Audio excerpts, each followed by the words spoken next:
தலைப்பில்லாத கூட்டம் தான். அவரவர்கள் சுதந்திரமாக எடுத்துக்கலாம். அது பைட்டிக்கு பேர் இல்லாத மாதிரி நோ மெயின். அது அந்த 10 குப்புசாமின்னாக்கா ஒரே மாதிரி இல்லை. 10 குப்புசாமி ஒரு மாதிரி. அதனால் பேருங்கிறது ஒன்றும் கிடையாது. இருந்தாலும் அந்த பேருக்குள்ளாரே ட்ராவல் பண்ணுவாங்க. சில பேர் வந்துட்டு வெளியில் போய் ட்ராவல் பண்ணி திரும்ப அப்படி இல்லாமல் 3 ஆளுமைகள். இதெல்லாம் என்ன பெரிய விஷயம்னா, நான் முழுசாக சொந்தமாக எடுத்துக்கிட்டு நீண்ட நாட்கள் இவர்களோடு ரொம்ப பழக்கத்தில் என்னை மேன்மைப்படுத்திக்கிறதுக்கும் என்னை மென்மைப்படுத்திக்கிறதுக்கும் இவங்களெல்லாம் இருந்தது. அந்த உணர்வுல தான் இவங்களெல்லாம் அழைச்சி வாங்க. அந்த உணர்வுல தான்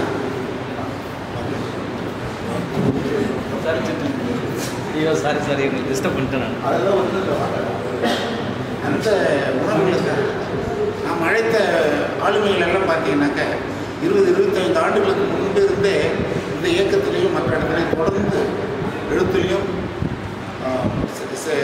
சினிமாவிலையும் மற்ற துறையிலையும் அவங்களாம் அதில் இயங்கிட்டே இருந்தவங்க தான். இயக்கம் ஒன்று தான் வழிங்கிற மாதிரி இயங்கிட்டு இருந்தவங்க தான். இப்போ நிறைய நம்ம ஓவியங்கள்லாம் வச்சுருக்குறோம். அப் அண்ட் டவுன் நிறைய இருக்குது. இப்போ அதில் யார் என்னென்ன விளக்கம் ஒரு நண்பர் கேட்டாங்க, யார் என்னென்ன அது விளக்கம் வச்சோம்னாக்க நிறைய அப் அண்ட் டவுன் வரும். அது வேண்டாம். சில பேர் காலேஜில் படிக்கலங்கிறதுனால வேறு ஒரு மாதிரி ஃபீல் இருந்தாங்க. காலேஜில் படித்தவங்க வேறு ஒரு தளத்தில் இருந்தாங்க. ஹால்லெல்லாம் ஸ்கல்ப்சர், வால்லெல்லாம் painting. Let them see their own. அவங்க பார்த்துட்டு இது எப்படி இருக்குது, இவங்க பெரிய ஆளாக இருக்கும், 5 நாளாக இருக்கும், அவங்க முடிவு பண்ணணும். அதுக்காக தான் விளக்கம் கிடையாது. இவன் பேர் கூட கிடையாது. விரும்பினால் கோவில் கட்டில சார் பரவாயில்ல. ஒரு கருத்தை சொல்லி இப்போ யாராவது மிகப்பெரிய ஆர்டிகல்லாம் இருந்தாங்க, அவங்ககிட்ட போய் சார் இது அப்புறம் தான் சார் அப்படின்னாக்க அப்படி பார்ப்பாங்க. நான் தான் படம் இருக்கேன், நீயே அங்கே வர்றேன்னு இருப்பாங்க. அந்த மாதிரி ஆர்டிகல்லாம் ஜேம்ஸ் ஜோசப்லாம் கிட்டத்தே போயிட்டு பதிலே சொல்லக்கூடாது. அவர் பார்த்துட்டு வேணும்னா கூடாதுன்னா போயிட்டு எழுதிட்டு அது என்னன்னாக்க அவங்க வியூவில் அதை பார்க்கணுங்கிறது தன்னுடைய எனக்கு என்ன ஒன்றும் தெரியாது நினைச்சிருக்கேன் விளக்கம் சொல்ல வருவியாங்க. அது இந்த கருத்தோடு தான் அதெல்லாம் பார்க்கணும். ஒரு ஹலோ ஹாய் கம் ஹாய் பட்டி ஹாய் யூ சீன் தட்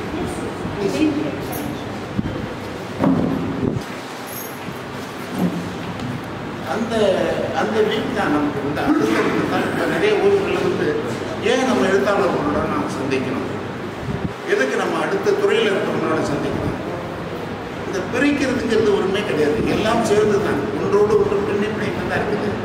அப்படி பிரியாமல் நம்மளுக்கு தனி அப்படின்னு நீங்கள் நினச்சிங்கன்னாக்க தனி மனிதனாக இருக்கும்.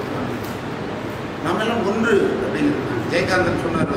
ஜெயகாந்தனும் ஒன்று அந்த நம்ம அசோகன் நம்ம நிகழ்வில் கலந்த பொழுது எழுத்தும் ஓவியம் இங்கே மீட்டிங் நடந்தது. அப்போ பெரிய கண்காட்சிங்க.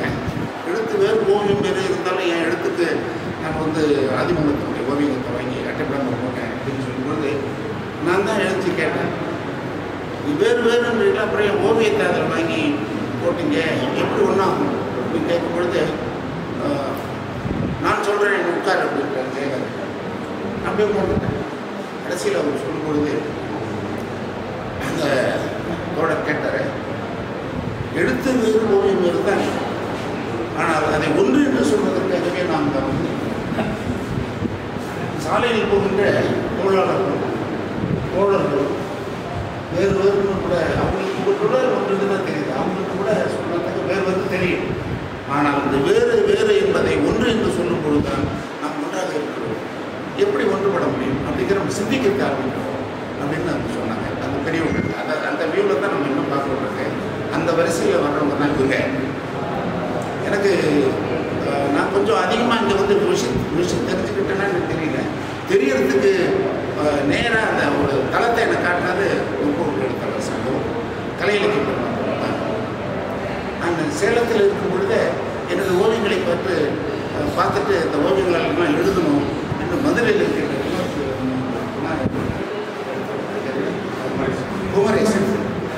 குமரேசன் எழுதினார்.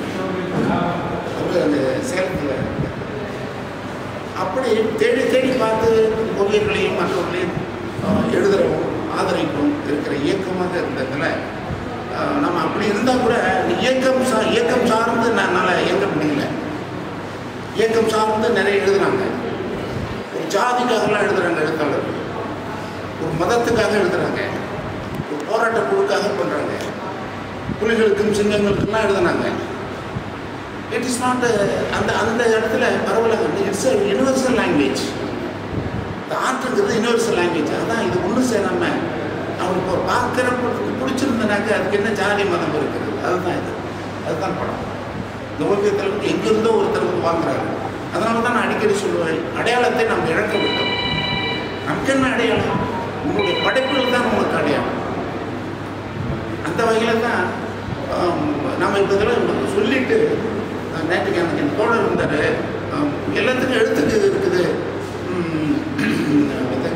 சங்கீதத்துக்கு இந்த பண்பாட்டு தளத்தில் இருக்கு, ஏன் ஓவியத்துக்கு இல்லைன்னு இல்லை இருக்கு. ஆனால் எப்படின்னு சொன்னால், ஒரு நம்ம வந்து பார்த்து படித்து பழக்கப்படுறதுக்கான எழுத்தெல்லாம் சொல்லிக் கொடுத்துருக்காங்க. 1 2 3 கணக்கெல்லாம் சொல்லிக் கொடுத்துருக்காங்க, ஏபிசிடியெல்லாம் சொல்லிக் கொடுத்துருக்காங்க.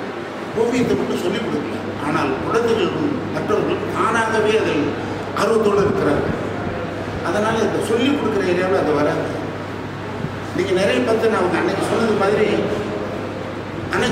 மாதிரி ஓவிய அன்னைக்கு அந்த ஏன் ஓவியம் வந்து மற்றதுக்கு தளத்துக்கு போகல அப்படிங்கிறத அவங்க சொன்னதுக்கு காரணம் என்னன்னாக்க, இது வந்து தனியாக எடுத்துக்கிட்டு ஒரு வீட்டில் தனித்தனியாக போட்டு இந்த என் படத்தை பாருங்கலாம் சொல்ல முடியாது. ஒரு சங்கீதத்தை ஒரு இது பண்ணிட்டு ஒரு கூட்டத்தில் நடத்தலாம், ஒரு எழுத்த புத்தகமாக கொண்டு வந்துடலாம். இப்பவும் கூட இந்த புத்தகமெல்லாம் வேண்டாம், நான் சிஸ்டத்துலேயும் பார்த்துக்கிறாங்க, வந்துட்டாங்க இளைஞர்கள் இருந்து. அந்த மாதிரி ஓவியர்களோட இது கூட அதை போகுது. வசதிப்படுத்துறவங்க ஒரு புத்தகம் போட்டுக்கிறாங்க. வசதி இல்லாத கலைஞர்கள் ஓவியர்கள் அவங்களுக்கு இந்த பிரச்சனைகளாக இருக்குது. அதில் தான் இந்த அக்கறையோடு அதை கேட்குறாங்க. இவங்களுக்கு ஒரு புஸ்தகம் இல்லை, இதில் இந்த எவ்வளோ கலைஞர்கள் இருக்காங்கன்னு நமக்கு தெரிய மாட்டேங்குது. இது எங்கே வச்சுருக்காங்க? அந்த கடப்பாடோட ஒரு தனியார் துறை ஒன்று பண்ணிச்சுனாக்கா அவங்களுக்கு தெரிஞ்ச ஒரு ஜாதிக்காரங்க, அவங்களுக்கு தெரிஞ்ச ஆளுங்க, அவங்க சொல்கிற புத்திசாலிகள் அதில் வந்துடுவாங்க. இப்படி ஆகிடும். அதனால் தனியார் துறையிலே எப்பொழுது சிக்கல் இருக்குது. அவங்க ஒரு ஜட்ஜ்மெண்ட், ஒரு ஜூரியை வைப்பாங்க. அந்த ஜூரி யாருன்னு நமக்கு தெரியாது. முதல்ல அந்த ஜூரிக்கு யார், வெளியில் இருக்கிற படைப்பாளிகள் யாருன்னு அந்த ஜூரிக்கு தெரியும். இந்த சிக்கல் இருக்குது. அப்போ அரசாங்கம் தான் அதை முன்னெடுக்கும். அந்த அரசாங்கம் முன்னெடுப்பதற்கு இப்படி போன்ற ஆளுமைகள் தூண்டுகோலாக இருக்கும். அதுதான் அந்த அக்கறையில் தான் நாங்கள் இவ்வளோ அழைத்துக்கிறோம். ஏன்னாக்க இவங்க எழுதும் பொழுது அரசுக்கு அது போய் சேரும். It's not a report. ஒரு அரசை கிரிட்டிசைஸ் பண்ணுறதுலாம் கிடையாது. அவங்களுக்கு இந்த நாலேஜ் கொடுக்கணும். இப்போ இருக்கின்ற முதல்வர் வந்து ஒரு கமிட்டி போட்டு ஒரு எடுத்துக்காட்டு சொல்கிறதில் எடுத்து கேட்கறதுக்கான நாலேஜ் இருக்கிறார். இதுக்கு முன்னாடி கலைஞர் பீரியடில் எல்லாருக்கும் ஓவியத்துக்கு 20,000 ரூபாய் 20,000 பணம் கொடுத்து 130 குரலில் 130 குரல்களை கோவிமறை சொல்லி அதில் ஆர்பி பாஸ்கர் பிரின்சிபலாக இருந்தாங்க. எழுத்தாளர் இந்திரன் ஒன்றாவது கோஆர்டினேட் பண்ணி இந்திரன் எல்லாத்தையும் கொடுத்தாரு. மொழி தெரியாதவங்களுக்கும் கொடுத்தாரு. இப்போ 133 குரல் தமிழ் தெரியாதவங்களும் அதை ஓவியம் பண்ணாங்க. அது ஒரு பெருந்த இல்லை, தமிழ்நாட்டுக்கே ஒரு பெருந்த. அதை கலைஞர் அங்கீகரி பண்ணியிருக்காரு. அந்த வகையில் இந்த பிரித்தாள தன்மை வந்து இங்கே ரொம்ப கம்மி கம்பேரிட்டிவ்லி அதர் பிளேஸ். எழுதுறதுக்கு கூட நீங்கள் பார்த்தீங்கன்னாக்க தமிழ் ஓவியர்கள் அப்படி இப்படின்லாம் சொல்லி பார்க்கறது, ஓவியத்தை பார்த்துட்டு எழுதுனா போதும் அப்படிங்கிறது தான். அதில் இந்த ஓவியர்கள் இந்த ஓவியர்கள் பிரிக்க வேண்டாம். நாங்கள் என்ன சொல்கிறோம், இந்த அவங்களுடைய படைப்புகள் தான் போய் சேரும் அப்படிங்கிறதுனால அந்த படைப்புகள் எதை நோக்கியதாக இருக்க வேண்டும். ஒரு சோஷியல் கான்செப்டோட மக்களுடைய இதோட பின்னி பிணைஞ்சு அந்த ஓவியத்தை பண்ணியிருந்தா அது மக்களுக்கு போய் சேரும், புரியும். மக்களுக்கு சம்மந்தப்படாமே நம்ம ஒரு வேறு ஒரு விஷயத்தை சொல்லியிருக்கோம்னாக்க அது போகாது. அந்த வகையில் அப்போ அதுக்காக அதை பண்ணணுமா? எனக்கு பிடிக்கணும் நான் பண்ணுறது. யாருக்காக நான் படம் பண்ணுறேன்? அவங்க தான் வாங்கிக்குவாங்க, இவங்க தான் வாங்கிக்குவாங்க. எனக்கு பிடிச்சிருந்தா தான். இல்லை நான்லாம் படம் பண்ணலைன்னாக்க அப்படி கூட நின்றுடுமா? ஐயோ விசுவல் படம் பண்ணலையாமே நாடு அடிக்கிறது சொல்லுவாங்க. ஏன்னா நான் செய்வது எனக்காக, நான் செய்வது என் திருப்திக்காக, நான் செய்கிறது உண்மையாகவும் நேர்மையாகவும் உழைத்தால் அது மற்றவர்களுக்கு பிடிக்கும். யோசிச்சு அந்த உணர்வில் தான் இந்த கண்காட்சியில் நம்ம இது பண்ணோம். இந்த எந்த கான்செப்டில் பண்ணிக்கணும் முன்னாடி சொல்லிட்டு ஒரு குறிப்பிட்ட பரல ஆர்டிஸ்ட் வில்லேஜுங்கிறது நாங்கள் குறிப்பிட்ட கொஞ்சம் ஆர்டிஸ்ட் இருக்கிறோம். எங்களை மட்டுமே நான் பண்ணிக்கிறோம். நாங்கள் வெளியில் இருக்கின்ற ஒர்க் பண்ணிகிட்டு இருக்கிற இளைஞர்கள் பெரிய வழிகாட்டுதல் இல்லாமல் ஒர்க் பண்ணிட்டு இருக்கிறவங்க இருக்காங்க. இப்போ அவங்களெல்லாம் வந்து சேர்க்கணும். இப்போ வந்து ஒரு லிஸ்ட் ஆஃப் ஆர்டிஸ்ட் வேணும் அப்படின்னு கேட்டாக்க யார் எடுப்பாங்க? கல்லூரியில் படிச்சுட்டு ஒர்க் பண்ணாமல் ஆடு பாடி வைக்கிறவங்களாம் இருக்காங்க. ஆட்டு பண்ணி கோழி பண்ணி வைக்கிறது பிரின்சிபல்லாம் இருக்காங்க. நான் சொன்னேன் என்ன பெருசு இப்படி சொல்லிட்டேன். உண்மையிலேயே அது பண்ணுவாங்க தானே நீங்கள் அங்கே போனீங்க, அதை தான் பார்த்து சொன்னீங்க. அந்த மாதிரி அதில் சங்கடமெல்லாம் கிடையாது. படத்தை பார்த்துட்டு எது கேட்பாங்க அப்படின்னு ஆதிலாம் கேட்பாங்க. அந்த மாதிரி யாரெல்லாம் ஒர்க் பண்ணுறாங்களோ அந்த துறையை சார்ந்த நாம் அந்த துறையை சார்ந்தவங்களாக இருக்கிறதுனால நம்ம துறையில் இல்லைன்னு சொன்னால் வேறு இருந்தாலும் நம்ம அதை சொல்லப்படுறது எல்லா குழந்தைகளுக்கும் நிறைய என்னக்கா அன்றைக்கி சொன்னது மாதிரி பத்திரிகையில் போடுற ஓவியர்களுக்கு தெரியாத மாதிரி மற்றவங்களுக்கு தெரியலனாக்க நாம் உருவத்தை பார்த்து பழக்கப்பட்ட மக்கள் உருவம் இல்லாத பார்க்கவே மாட்டோம். எங்கள் அப்பா அம்மா இருக்கு, அம்மா அம்மா இருக்கு, தங்கை மாதிரி இப்படி பார்க்கறதுக்கு முயற்சி பண்ண முடியாது. ஒன்றுமே தெரியாது யாரோ அப்படின்னு நம்ம பார்த்து அடையாளம் கண்டது. எவ்வளோ 1000 மக்கள் போகிறாங்க, யாருமே நம்ம நோட்டீஸ் பண்ணுறோம். எவ்வளோ பேர் நோட்டீஸ் பண்ணுறோம்? பர்டிகுலர் பீப்புளை நமக்கு பிடிச்சிருந்தா தான் பார்க்கணும். நீங்கள் அடையாளம் இல்லாதவர்களை காற்றையும் வெளிச்சத்தையும் நீரையும் நிருப்பாதான் 5 எலிமெண்ட்னு சொன்னாங்க. இதை புரிந்து கொள்வதால் தான் நீங்கள் உங்களை வந்து அந்த இடத்துக்கு நீங்கள் கொண்டு போக முடியும். நான் ஜாதி இந்த ஜாதியில் இருக்கிறவங்க தான் பிடிக்கும், எனக்கு இந்த மாதத்தில் இருக்கிறவங்க தான் பிடிக்கும், இந்த கட்சியில் இருக்கிறவங்க தான் பிடிக்கும் அப்படின்லாம் படம் பண்ண முடியாது. காற்று என்னன்னு புரியணும், மழை என்னன்னு புரியணும், வெளிச்சம் என்ன என்னன்னு புரியணும். வெளிச்சம் பார்த்தது தெரியுது, உணர முடியுமா? காற்றை நம்ம உணர்வோம், பார்க்க முடியதில்லை. அப்போ எதெல்லாம் பார்க்குறேன், எதெல்லாம் இந்த உணர்வோடு தான் நான் படம் பண்ணணும். இதை நான் பண்ணுறேன் அப்படி அது எல்லாமே அப்படியே இருக்கணும்னு ஒன்றும் கிடையாது. எல்லாருக்கும் சுதந்திரம் இருக்குது. அந்த வகையில் களம் என்ற அந்த இதழை கொண்டு வந்த பா. ரவி அவர்கள் ரொம்ப நாள் நாங்கள் பேசிகிட்டே இருப்போம். நம்ம திருச்சி சாமிநாதன் ரொம்ப அற்புதமான நண்பர். நிறைய ப்ராப்ளம் பண்ணுவோம். தியேட்டரில் அவங்க ரொம்ப அக்கறையோடு சொல்லுவாங்க, இஃப் நீட் எனி ஹெல்ப் நான் உடனடியே செய்கிறேன். அப்படிப்பட்ட நண்பர்கள்லாம் வந்துட்டு அடுத்த கட்டம் போகிறதுக்கு பத்திரிகை கொண்டு போகிறதுக்கான இந்த பத்திரிகை நேம் வைக்கணும் போகிறதுல முழு சோதம் நாங்கள் உட்காந்து தான் செய்வோம். தொடர்ந்து இப்போ அதை கையில் எடுத்துட்டு இவங்க தான் அடுத்து பண்ணிட்டு இருக்காங்க. ஓவியத்துக்கு அவருக்கு பார்வைக்கு போயிடுச்சுன்னா அடுத்த நிமிஷம் அந்த கல்வி தான் கொண்டு வந்துருவாங்க. அது இளைஞர்கள் ஓவியமா மூத்தவர்கள் ஓவியமா அப்படிங்கிறது கிடையாது. அதனால தான் அவங்கள இந்த தளத்துக்கு நம்ம அழைக்கணும். தானே களம் இதை அழைக்கணும் அப்படிங்கிறது அவர் சொல்லணும். அவங்க தான் சொல்லணும், நிறைய உங்களாக தான் சொல்லுவாங்க. வந்தோடனே கடை வச்சுக்காங்க. அவர் கொண்டு வந்து இது கொண்டு வந்து எந்தெந்த யார் அதை பண்ண எழுத்தாளர் பண்ணியிருக்காரு. நிறைய புஸ்தகம் சொல்றது வரலன்னு நினைக்கிறேன். இவங்க இன்னும் நிறைய சொல்லலாம், ஆனால் அவங்க பேசுவாங்க. இவங்க இருக்கிறாங்கன்னாக்க குமரகுருபரன் ஒரு நெருக்கமான ரொம்ப நெருக்கமான அற்புதமான ஒரு தோழர். கூட்டமோ கூப்பிடலையோ ஒரு ஓவிய நிகழ்ச்சி நடக்குது, அது எழுத்தாளர் கூட்டம் அது பாட்டு போயிடுறது. இன்வைட் பண்ணமே இவங்களாம் முன்னாடி நிகழ்ச்சிக்கெல்லாம் வந்தாங்க. நம்ம ஒரு எக்ஸிபிஷன் நீ என்ன கூப்பிடலையோ உங்கள் ஓவியத்தை பார்க்கலையும் பார்க்க. If you want to be with that குரூப்பில் you are must go without invitation. ஒரு எக்ஸிபிஷன் நடந்தால் போய் பார்க்கணும். அப்போ தானே நமக்கு தெரியும், அப்போ தானே அதை பற்றி நம்ம பேச முடியும். அந்த மாதிரி அழைக்காமல் ஆர்வத்தோடு போய் பார்த்து இவங்களாம் அதை பண்ணிகிட்டு இருக்காங்க சொல்லி ஆதிமூலத்திலேருந்து எனக்கு தெரிஞ்ச வரைக்கும் ரொம்ப நெருக்கமான மக்கள் இணக்கமாக அப்படின்னு சொல்லலாம். கட்சிக்கார மாதிரியே தெரியாது, இயக்கம் சார்ந்தவர் மாதிரியே தெரியாது, ரொம்ப அன்பாக நேசிப்பாங்க. ஆனால் அதுக்குள்ளே நெருக்கம் இருக்கும். அந்த மாதிரி நண்பர்கள் தான் அது என்ன நிறைய சொல்கிறாங்க. இப்போ வந்து அவங்க ரிசர்ச் பண்ணிட்டு இருக்காங்க. ரிசர்ச் ஆய்வாளர் என்ன மாணவர் நேம் போடுங்க பேசுகிறாங்க. மாணவர் மாதிரி தெரியாது. கவிஞர் அவரை தோழர் போட்ட இவர் கவிஞர் போட்ட 2 பேரும் தோழர்கள் தான். 2 பேரும் தோழர்கள் தான். ஒரு அடையாளம் வைக்கணும்ல. தோழர்னு போட்டாக்க ஒரு அன்னை ஒன்று ஒரு நெருக்கம் கிடைக்கும். இவர் கவிஞர் எந்த கவிதை சினிமாவுக்கு எழுதுறவரில் சினிமாவுக்கு எழுதுறது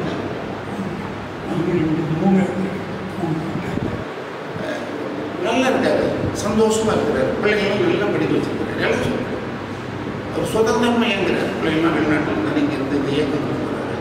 இப்போ எங்களெல்லாம் அங்கே சாதாரணமாக இருந்தால் கூட எங்களுக்கு காதெல்லாம் கொடுத்து அழைச்சிட்டு போகிற அளவுக்குலாம் மிக வசதியான இல்லை சொல்கிறேன். முன்னாடிலாம் அந்த இந்திய எழுத்தாளர்களும் சரி படைப்பாளிகளுக்கெல்லாம் இப்போ வந்து எல்லாருக்கும் கொடுக்குற மாதிரி இருக்கும். எல்லாருக்கும் சூழ்நிலைகளும் நிறைய வளர்ந்துருச்சு. முன்னாடி 5 ரூபா 5000 ரூபா கொடுத்தவங்கலாம் இப்போ வந்து பார்த்தீங்கன்னா ரியாலிஸ்டிக் பெயிண்டிங் பார்த்த உடனே தெரியுது. சரண்யா பெயிண்டிங் 35,000 ரூபா. நானும் அது அவங்க இருக்கும்பொழுது நாங்கள் அதெல்லாம் விலையை கொள்ள. ஏன்னா அப்படி வந்து வளர்ச்சி அடைஞ்சிடுச்சு. சூழ்நிலைகள் மாறிக்கிட்டே இருக்குது. மக்களும் வசதியாக இருக்கிறாங்க. ஆனால் எல்லாரும் இருக்கிறாங்களான்னாக்க அதுதான் அந்த ஏரியாவை நம்ம ஏன் கவனிக்கணும், யார் கவனிக்கணும்? நிறைய பேர் சோகத்தை எனக்கு சில கல்லூரியில் கேட்டாங்க. ஒருத்தர் வந்து சோகமான சப்ஜெக்ட் பண்ணால் முதல்ல சோகத்தை தவிர வெட்டுக்குத்தை தவிர துப்பாக்கி சூட்டோட கதையே இல்லையான்னு கேட்டுக்காரு. அப்படின்னு சொல்லுங்க. இல்லைங்க இப்போ அதில் தாங்க சொல்லி கொடுத்துருக்குறாங்க அப்படின்னா அப்புறம் கொஞ்ச நாள் தானும் செத்து உங்களை தான் மற்றவர்களை பாதுகாக்கணுங்கிறவங்களும் செத்து ஒன்றும் அப்படிங்கிறது இந்த எழுதுன கூட நிறுத்திட்டாங்க. கண்ணு கெட்ட சூழத்தை நடந்ததை அதை அதை பற்றி படம் பண்ணாங்க, அதை பற்றி எழுதுனாங்க. அதுக்கானவங்களும் இறந்துட்டாங்க, மக்களும் இறந்துட்டாங்க. இப்போ எழுதுறவங்களும் இல்லை இருக்காங்க, எழுதலை. இப்படியான ஒரு சமூக சூழலில் தான் நாம் இருக்கிறோம். அப்போ நம்ம எதை நோக்கி போகிறது, நம்ம எதில் உண்மை இருக்குது அப்படிங்கிறது தான். அந்த வகையில் இந்த 3 தோழர்களுக்கு வந்ததில் சிறப்பாக இருக்குது. நிறைய நண்பர்கள் வந்து புதுசு புதுசாக வந்துட்டுருக்காங்க. தம்பி நம்ம ரெடி பண்ணுறதுல நம்ம உரிமையோட கூட நான் சொன்னேன், உங்களுக்கு ஒரு ஏசி வேலை தரலாம், உங்கள் புத்தகம்லாம் கொண்டாந்து வைங்க அப்படின்னு சொன்னேன். பாதுகாப்பாக இருக்கும். அவர்கள் என்ன முடியலன்னு என்னென்னு கருதலை. அந்த எல்லா பரிபாலனை நான் கூப்பிடுனேன். ஏன்னாக்க நிறைய பேருக்கு அந்த புத்தகங்கள் கிடைக்கணும், அந்த ஆர்வத்தை உண்டு பண்ணணும் அப்படிங்கிறது. நிறைய பேர் படிக்கிறாங்க, அது கிடைப்பதில்லை. பார்த்தோன்னா அந்த இதுக்கு வந்து வரவில்லை என்றாலும் இந்த ஓவியங்களெல்லாம் அதை ஏற்கனவே பார்த்துட்டாரு. அதனால் இதில் வேண்டாம்னு விடலை. ஏன்னா மற்ற ஓவியங்களை பார்த்தா நமக்கு ஒரு அக்கறை இருக்கிறாங்களே, நீங்கள் வந்து இதை மிகவும் மகிழ்ச்சி அளிக்கிறது. ஸ்டால் போடுறது நாங்கள் வந்து பெரிய ஒரு வாய்ப்பு உருவாக்கி கொடுத்தாரு. ஆனால் சென்னை புத்தக கிளாஸ் போகிறதுனால யாருக்கும் ஒரு நேர பிரச்சனை இருக்கும். சென்னை புத்தக கிளாஸ் போகிறதுனால மகிழ்ச்சி. அந்த மகிழ்ச்சி கொடுக்கிற அண்ணன் விஸ்வத்திற்கு மனமார்ந்த நன்றி முதல்ல தெரிவிச்சுக்கிறேன். அடுத்தது ஓவியர்கள் இன்னும் எனக்கு ரொம்ப ஒரு பிரமிப்போடு தான் பார்ப்பேன். ஏன்னா நான் சின்ன வயசுலேருந்து கொஞ்சம் ஓவியத்து மேலே ஆசைப்பட்டு, ஆனால் ஓவியத்தில் தொடர் பயணம் செய்ய முடியல. இந்த இயக்கம் கிடைச்சதே எனக்கு இருக்கும். அதனால் அவர்களை பார்க்கிற போதெல்லாம் எனக்கு ஒரு பிரமிப்பும் ஒரு அன்பும் இருக்கும். அந்த வகையில் எனக்கு இப்படி ஒரு வாய்ப்பை கொடுத்த அண்ணன் விஸ்வ அவர்களுக்கும் உங்கள் அனைவருக்கும், இப்படியான ஒரு மேடையை கொடுத்த உங்கள் அனைவருக்கும் என்னுடைய நன்றியை தெரிவித்துக் கொள்கிறேன். இவர்களெல்லாம் என் சக பயணிகள். குமரகுருவுடன் ஒரு ஆய்வாளர் ரவி அவர்கள், பத்திரிகையாளர் எல்லாம் எல்லாருமே தெரிந்த நண்பர்கள் நிறைய பேர் இருக்காங்க. அடுத்தது எனக்கு ஒரு சின்ன ஆசை என்னன்னா, ஓவியத்தில் அதிகம் தெரியாது. இந்த ஓவியங்களை குறித்த ஒரு கலந்துரையாடல், ஒரு ஸ்பெஷல், அப்படி பொதுவான ஒரு ஸ்பெஷல் வைத்திருந்தால் கூட எங்களுக்கு பயனுள்ளதாக இருக்கும். இப்போ எனக்கு குறிப்பாக அண்ணன் விஸ்வத்தோட இந்த அப்ஸ்ட்ராக்ட் ஓவியத்தின் மீது ஒரு காதல். இந்த ஓவியம் ஒரு மிகப்பெரிய தீபாவளி. நான் அந்த கவிதையில் சொல்லப்படுறேன். அதனால் இப்போ நான் கிடைக்க நேரத்தை வேணாங்க. அந்த மாதிரி விளக்கத்தை அவரவர்கள் எப்படி புரிஞ்சுக்கினாங்க அப்படின்னு மற்றவங்க தெரிஞ்சுக்கலாம். எங்களுக்குலாம் வாய்ப்பாக இருப்பாங்க.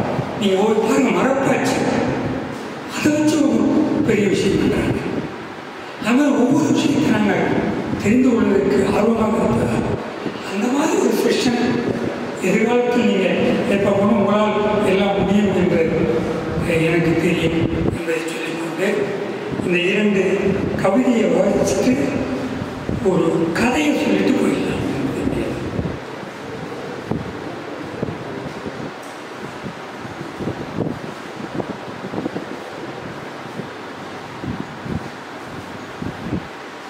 இங்கே ஏற்கனவே இருந்தவர், அவரை பற்றி தான் வாசிக்க போகிறேன். உங்களுக்கு தெரியும், தகவல் என்ற தலைப்பு. அந்த ஓவியரை நான் பார்த்திருக்கேன். அமைதியான, அவருடன் தேநீர் அருந்திருக்கு. தேநீருக்கு அவருடைய உதடுகள் அவ்வளவு சுவையாக இருந்திருக்க வேண்டும். அவர் உருச்சுகிற போது தேநீர் அவர் உதடுகளில் அப்படி ஒட்டிக்கொள்ளும். சூடு ஒரு சுவையான காந்தம்தான். சூடு ஒரு சுவையான காந்தம்தான். அவர் தாகத்துக்குள் அப்படி ஒரு பசி இருந்திருக்கிறது. அவரது தாகத்துக்குள் அப்படி ஒரு பசி இருந்திருக்கிறது.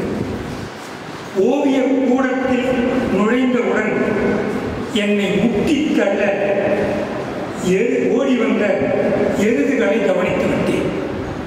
ஓவிய கூடத்தில் நுழைந்தவுடன் என்னை முட்டி தள்ள ஓடி வந்த எருதுகளை கவனித்து விட்டேன். இனி நான் எப்படி உள்ளே போவேன்?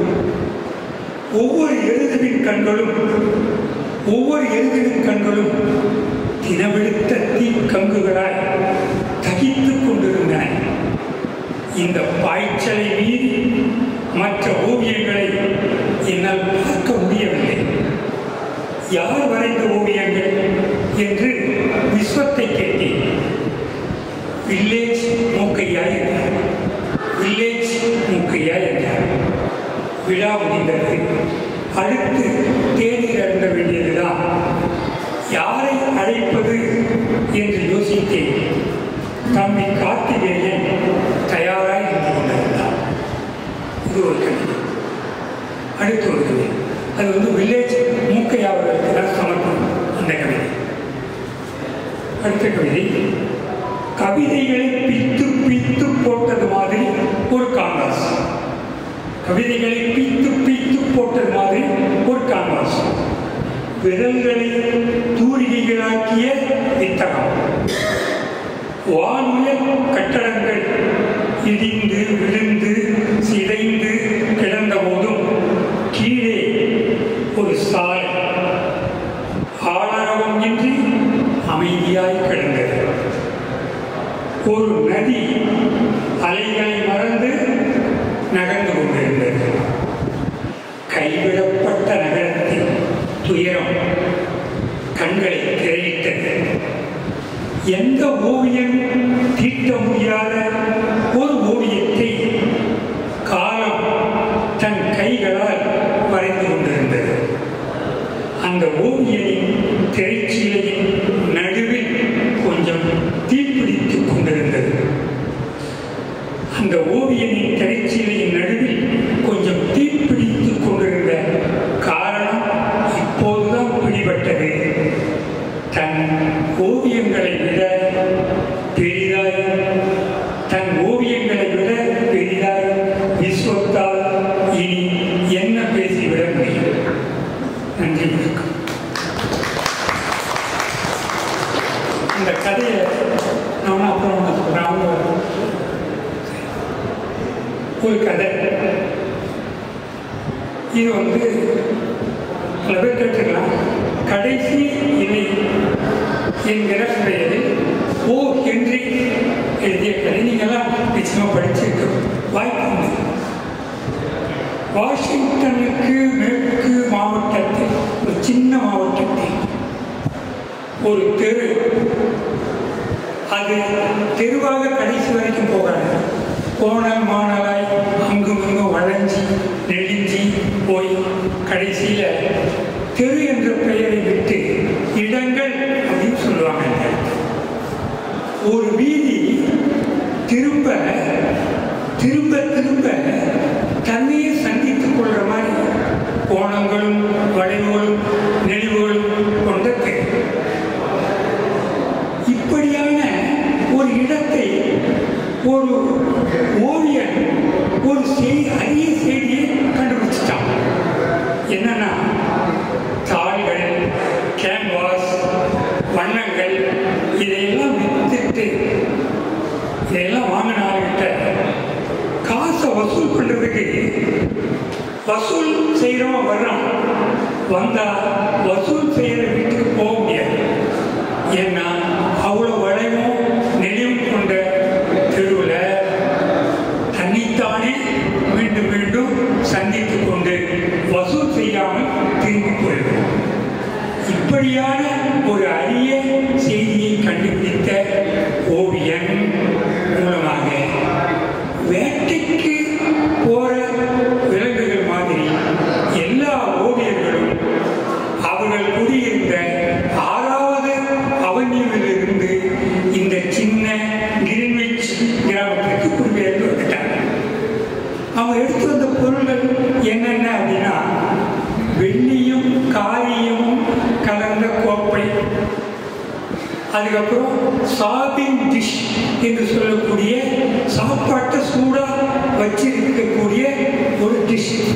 இந்த ரெண்டுத்தையும் 6வது அவென்யூவிலிருந்து இறக்குமதி செய்தாங்க. நீ யோசிச்சு பாருங்க, ஒரு இடத்துல இருந்து இன்னொரு இடத்துக்கு போகிறதுக்கு எவ்வளவு பொருள்கள் எடுத்து போகணும். ஆனா இவர்களிடம் இருந்தது அந்த 2 பொருள்கள் தான். சொல்லாம சொல்கிற புத்தகம். சரி, அடுத்து நிறைய விஷயத்துக்கு அந்த எழுத்தாளர் இப்படி போயிட்டு அங்கே போறாங்க. ஒரு இடம் 3வது மாடியில், மேல் மாடியில் குடியிருக்கிறவங்க சியூ என்கிற ஒரு பெண்ணும் ஜோன்சி என்கிற அவருடைய தோழி அங்கே குடியிருக்காங்க. இப்படி அவங்க சந்திச்சாங்கன்னா ஒரு உணவு விடுதி, டெமினிகோஸ் அப்படின்னு உணவு விடுதி பேர், சரவணபவன் மாதிரி. அந்த இடத்துல ரொம்ப குறைவான காசுக்கு எக்கச்சக்கமான தின்பண்டங்கள் கிடைக்கக்கூடிய தோடா என்கிற ஒரு இடம் கண்டுபிடிச்சு வச்சு அந்த இடத்துல 2 பேரும் சந்திச்சு தோழியாயிட்டாங்க. இவங்க 2 பேரும் வந்து குடியிருக்கிறாங்க. இந்த சந்திப்பு மே மாதம் நடந்தது. ஆனால் நவம்பர் மாதத்தில் கதை கண்டலாயிடுச்சு. ஏன்னா குளிர் ஜாஸ்தி.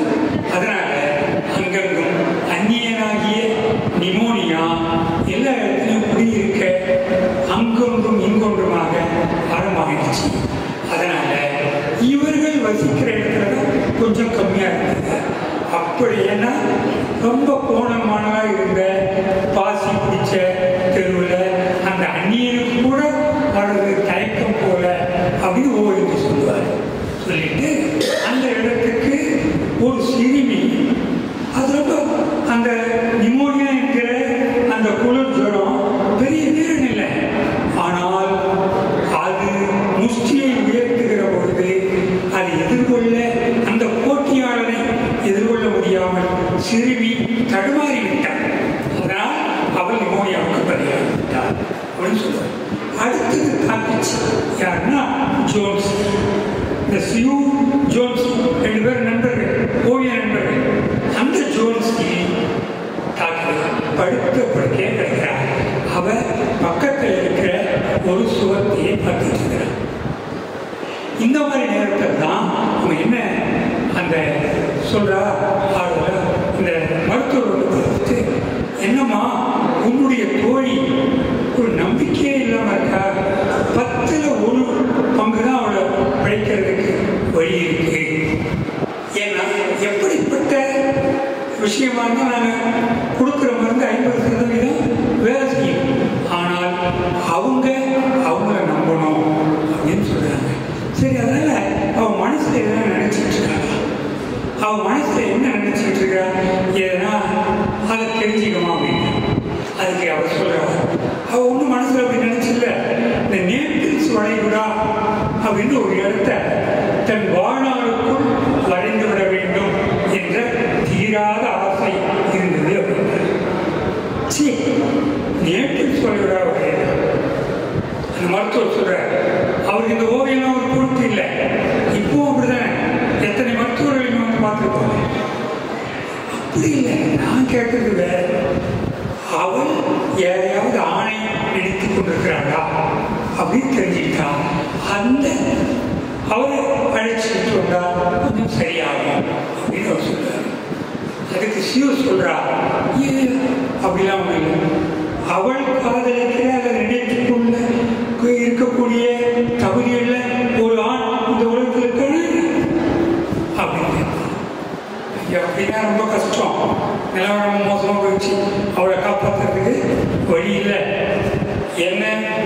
அவளை மேல் நம்பிக்கை விட்டுவதற்கு எனக்கு வேற வழி தெரியல, நீ எப்படி அப்படின்னு சொல்லிட்டு அவர் போவார். அந்த சியூ படிக்கிறது கஷ்டம்னு சொல்லிட்டு பிறகு ஒரு ஜப்பானிய கைக்குட்டை முழுவதும் நனைந்து விடும் அளவுக்கு கண்ணீரை சிந்தி விட்டு வந்து தோழிகளை ஆதரப்படுத்த வருவா. அவள் பக்கத்தில் இருக்கிற அந்த ஜன்னலோரம், படுக்கையின் ஜன்னலோரம் இருக்கிற அந்த சுவத்தை காட்டி இந்த சுவத்தை பார்த்துட்டு இருக்கா. அப்படி என்ன பார்த்துக்கிட்டு இருக்கிற அப்படின்னு இவள் கேட்பா. அதுப்பா அங்கே கடைசி இலை விழுவது வரைக்கும் தான் என்னுடைய வாழ்க்கை. அந்த ஐவி கொடியில் ஒட்டி கொண்டிருக்கக்கூடிய 4-5 இலைகள் தான் இருக்கு. அது எப்போ கடைசியில் விழுதோ அப்போ என்னுடைய வாழ்க்கையும் முடிஞ்சிடும் அப்படின்னு சொல்லுவாள். ரொம்ப வேற இருக்கு. இப்படியான பைத்தியக்காரி இருக்காங்க. ஒரு கொடியிலிருந்து இலை கீழே விழுந்தா உனக்கு என்னடி போச்சு, இதனால் நீயே அப்படின்னு ஆதரப்படுத்தி பார்ப்பா. அப்புறம் இவள் வந்து என்ன பத்திரிகைகளுக்கு படம் வரைவது அவருடைய வேலை. அப்போ பத்திரிகைகளுக்கு அனுப்பக்கூடிய சித்திரம் வரைந்து கொடுப்பது. அப்படித்தான் அந்த இளம் ஓவியர்கள் தங்களுடைய பிழைப்பை நடத்தி கொண்டிருந்தார்கள் அப்படின்னு அந்த கதையில் எழுதுவார். அப்படி இவ வரைஞ்சிருவா. வரைஞ்சிருக்கும் போதே உடனடியாக தான் வரைவதற்கு ஒரு மூத்த ஓவியர் கீழே போயிருப்பார். அவரை நான் போய் பார்த்துட்டு வரேன், நீ இந்த இலையை பார்க்குற வேலையெல்லாம் விட்டு இந்த அவநம்பிக்கை கொள்ளாத திரைச்சியை வேணா முடித்து போறேன் அப்படின்னு சொல்லுவா. இல்லை இல்லை, நான் எப்படி இருந்தாலும் இந்த இரவுக்குள் இலை விழுந்து விடுகிற போது என் இறுதி முடிவு வந்துவிடும் அப்படின்னு அவர் சொல்லுவாள். பைத்தியக்காரி சொல்லாத சொல்லிட்டு கீழே போவாள். அந்த வர்ஹைமன் என்கிற மூத்த ஓவியரை சந்திக்கிறது கேட்கிறோம். 60 வயது ஆகுது. அவர் வந்து அவருடைய 40 வருட அனுபவத்தில் தூரியை தொட்டு 25 வருடங்களாக சிறந்த ஓவியம் ஒன்றையாவது வரைஞ்சிட்டு முடிஞ்சிடணும் அவருக்கு அவருடைய கனவு. அப்படி இன்னும் வரையில அந்த ரூமில் போகிற போது மங்களா வெளிச்சம், அந்த ஜூனரி பழங்களில் தயாரித்த சாராய ரெடி ஓரமாக உட்காந்துருப்பாரு. இவர் கேட்பா, நீங்கள் வந்து அவருக்கு இன்னொரு ஆபி என்னன்னா, இப்படி முடியாத போது தனக்கு காசு தேவைப்படுகிற போது இளைய ஓவியர்கள் வரைவதற்கு பெரிய மாடல்களை காசு கொடுத்து அழைக்க முடியாத போது தானே போய் மாடலாக உட்காந்துவாரு. இவ கேட்பா, ஜோன்ஸியை பற்றி சொல்லுவா. அவள் சாகப்படுத்தி கிடக்கிறா, அவளுக்கு ஏதாவது பண்ணணும். அதனால சொல்லணும், என்ன பைத்தியக்காரிவான்னு சொல்ற நீ, எப்படி ஒரு இலை உழுதுவதற்கும் அவள் வாழ்க்கை முழுவதற்கு என்ன சம்பந்தம்? அந்த பைத்தியக்காரி அடை என் குழந்தையை அவளை காப்பாற்ற வேண்டும், நீ என்னை துறைமுக தொழிலாளி மாதிரி இருக்கிறதுக்கு மாடலாக கூப்பிட முடியாது அப்படின்னு கத்துவோம். அவள் சொல்லுவா, சிவ சொல்லுவா, இப்படியெல்லாம் சொல்லிடாதீங்க, நீங்க நல்ல மனிதர் நினைச்ச, நீ நல்ல ஓவியர் இல்லை, அற்பமான மனிதர், எப்படியாவது இதை வரைந்து கொடுத்தால்தான் அந்த நான் என்ன பண்ண முடியும்னு நினைச்சேன் அப்படின்னு சொல்லுவாள். அவர் உடனடியாக அவருக்கு ஒரு மாதிரியாகிடும். 1/2 மணி நேரம் போதையில் இருக்கிறேன், 1/2 மணி நேரமாக நான் சொல்வதற்கு காத்து கொண்டிருந்தேன், சரி நான் வரேன், நான் கண்டிப்பாக வந்து மாடலாக உட்காருகிறேன் அப்படின்னு சொல்லிட்டு ஒத்துக்கிட்டு வருவார். வந்து ஜோன்ஸியை சந்திக்கிறாங்க.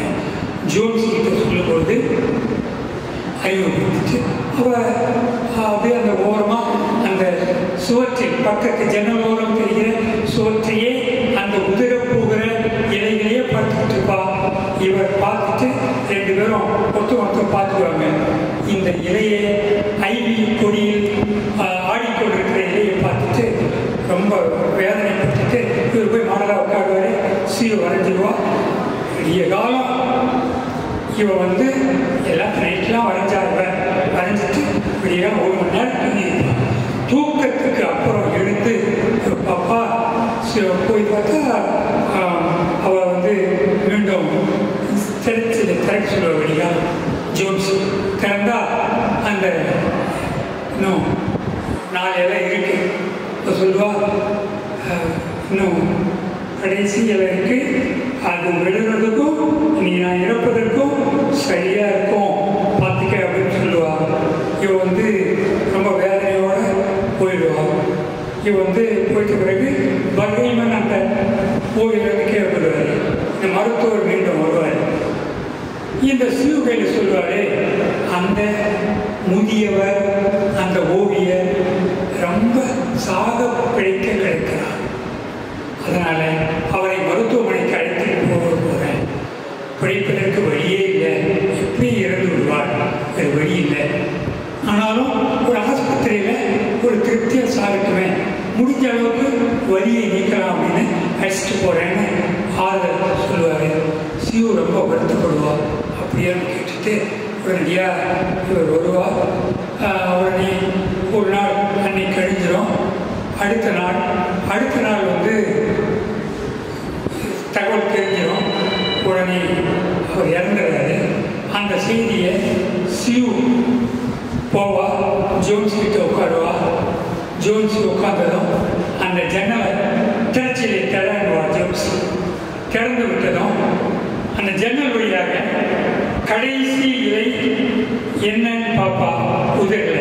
உடனே ஜோன்ஸ் சொல்லுவா, அடடா நான் ஒரு பைத்தியக்காரி சிவ, நான் ஒரு பைத்தியக்காரி, நான் நினைச்சிட்டேன் அந்த இலை உதறவில்லை, நான் இறந்து விடுவேன் என்று நினைச்சேன், நான் இறக்கலை, நான் எவ்வளோ பைத்தியக்காரியாக இருந்திருக்கிறேன், பரவாயில்லை, நான் நிமிர்ந்து உட்காந்து சொல்லுவா. சிவ வந்து இவரை தூக்கிடுவா, தலையணையெல்லாம் அண்டை கொடுப்பா, எனக்கு கோழி சூப் தயாரிச்சுட்டு வா, பாலோட கலந்து எடுத்துட்டு வா, நான் வந்து எனக்கு அது மட்டும் இல்லை, நீ சமைப்பதை நான் பார்க்க போகிறேன், இனி நான் பிழைத்துக் கொள்வேன் அப்படின்னு அந்த மருத்துவர் பார்த்துட்டு, இனி கண்டிப்பாக உங்களுடைய ஜோன்ஸியை நிச்சயமாக நீ காப்பாற்ற தெரியும் அப்படின்னு சொல்லுவா. அந்த நேரத்தில் தான் உடனே இவர் ஜோன்ஸ் கிட்ட வந்து சொல்லுவா. சிவ சொல்லுவா, நீ வந்து கடைசி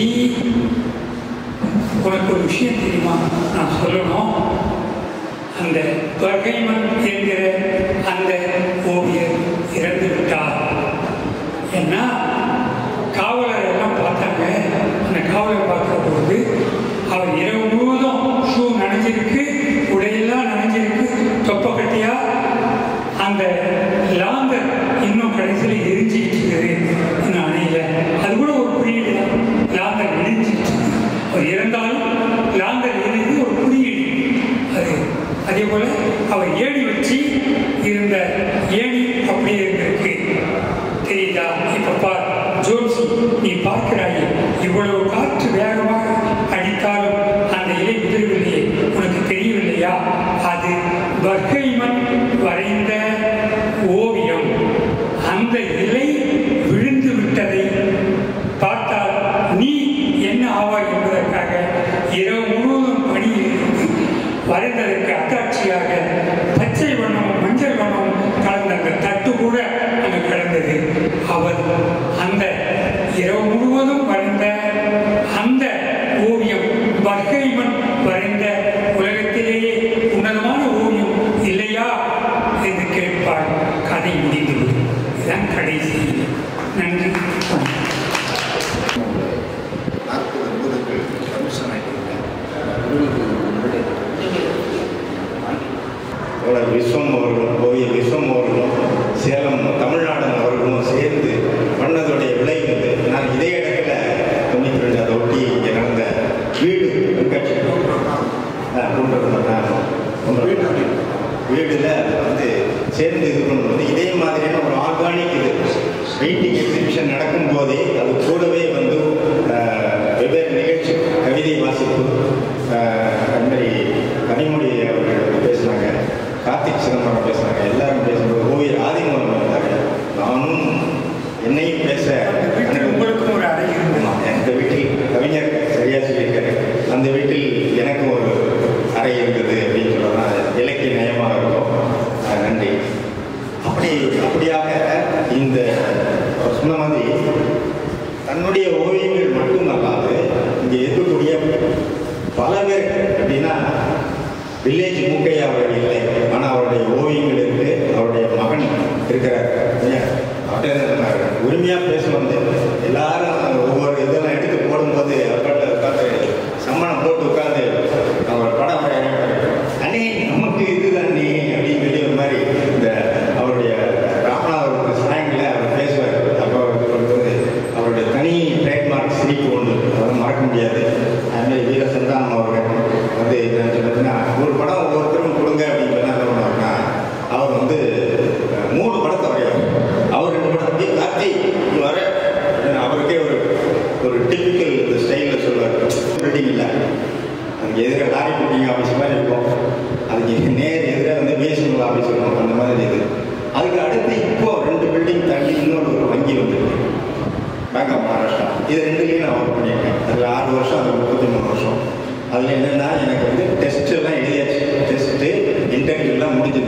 சென்னையில் தான் எல்லாரும் மாதிரியும் அந்த பிஎஸ்ஆர்பி வர்றதுக்கு முதல் வருஷம் என்ஐடியும் தான் அந்த டெஸ்ட்டு நடத்தினது.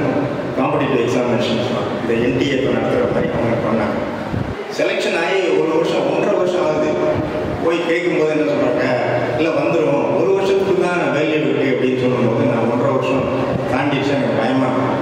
தற்செயலாக அதாவது நான் எங்கள் ஊருக்கு போயிருக்கும்போது அப்போ 2 பத்திரிகை இருந்தது. ஒன்று வந்து பிளிட்ஸு, இன்னொன்று வந்து அதுக்கு எதிராக வந்து இன்னொரு பத்திரிகை கரண்ட், சையத் ஐயூபுடைய கரண்ட் இருந்தது. அது வந்து டேப்லாய்ட் மேகசின் இப்படி இப்படி பார்க்குறது. அந்த இதில் வந்து ஒரு பக்கத்துக்கு ஒரு ஆர்டிகிள் இருக்குது. அதில் வந்து என்ன எழுதினாங்கன்னா, ஒரு கிளர்க்காக அந்த பேங்கில் ஜாயின் பண்ணவர் அதே வங்கியில் சேர்மன் ஆனார்னு சொல்லி ஒரு சின்ன ஃபோட்டோ ஸ்டாம்ப் சைஸ் ஃபோட்டோ தான் இருந்தது. அதை படிக்கும்போது எனக்கு ரொம்ப இதாக இருக்குது. என்னென்னா நான் உடனே அவருக்கு அந்த இன்ஸ்பிரேஷன் இருந்தது. நான் உடனே அவருக்கு லெட்டர் எழுதுறேன், இந்த மாதிரி நல்லா இருந்தது உங்கள் ஆர்டிகிள் அப்படின்னு சொல்லி சேர்மனுக்கு. அவர் உடனே பதிலுக்கு நான் என்ன எழுதுனா, நல்ல விஷயம், ஆனால் உங்கள் பேங்க்குடைய எம்பளத்தில் மாற்றலாம், உங்களுடைய பேங்க் எம்பளத்தை கொஞ்சம் மாற்றலாமே அப்படின்னு நான் ஒரு சஜஷன் பண்ணி அனுப்பிச்சிருக்கேன். அவர் உடனடியாக வந்து 78 டிசம்பர் நடக்குது, இப்போ வந்து 2024 டிசம்பர். அப்போது அவர் பதிலுக்கு எனக்கு கிரீட்டிங்ஸ்லாம் அனுப்பிச்சிட்டு அது கூட you will consider that when the occasion arises அப்படின்னு சொல்கிறேன். அந்த நேரத்தில் நான் அந்த லெட்டரில் என்ன எழுதுன்னா, அந்த பாராட்டிட்டு அவருடைய ஸ்டாம்ப் சைஸ் அப்போ வந்து பிளாக் அண்ட் ஒயிட் தான் அந்த பத்திரிகை, ரொம்ப வெளியில் அவ்வளோதான் தெரியாது. அந்த படத்தை அந்த மாடனாக சிலாவத்தில் நிழல் படமாக நான் மாடனாக வரைஞ்சி அவருக்கு அனுப்பிச்சிருந்தேன். அதுக்கு பிறகு நான் வந்து அப்போ கூட வெளிப்படுத்தலை, நான் உங்கள் பேங்க்கு தான் நான் அப்ளை பண்ணி செலெக்ஷன் பண்ணி நான் முதல்ல சொல்லலை, அது சொல்ல விரும்பலை. 2வது தடவை நான் லெட்டர் எழுதும்போது நான் வந்து இல்லைங்க, உங்களுடைய வங்கியில் நான் தேர்ந்தெடுக்கப்பட்டிருக்கேன், எனக்கு வந்து 1.5 வருஷம் தாண்டிடுச்சு, வரலை, அப்பாயின்மெண்ட் வரல.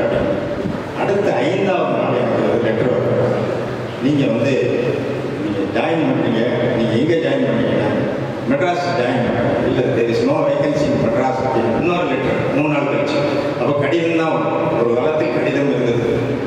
அப்போ அவர் பழனி இன்னொரு கடிதம், Madras means entire South India there is no vacancy அப்படின்னு.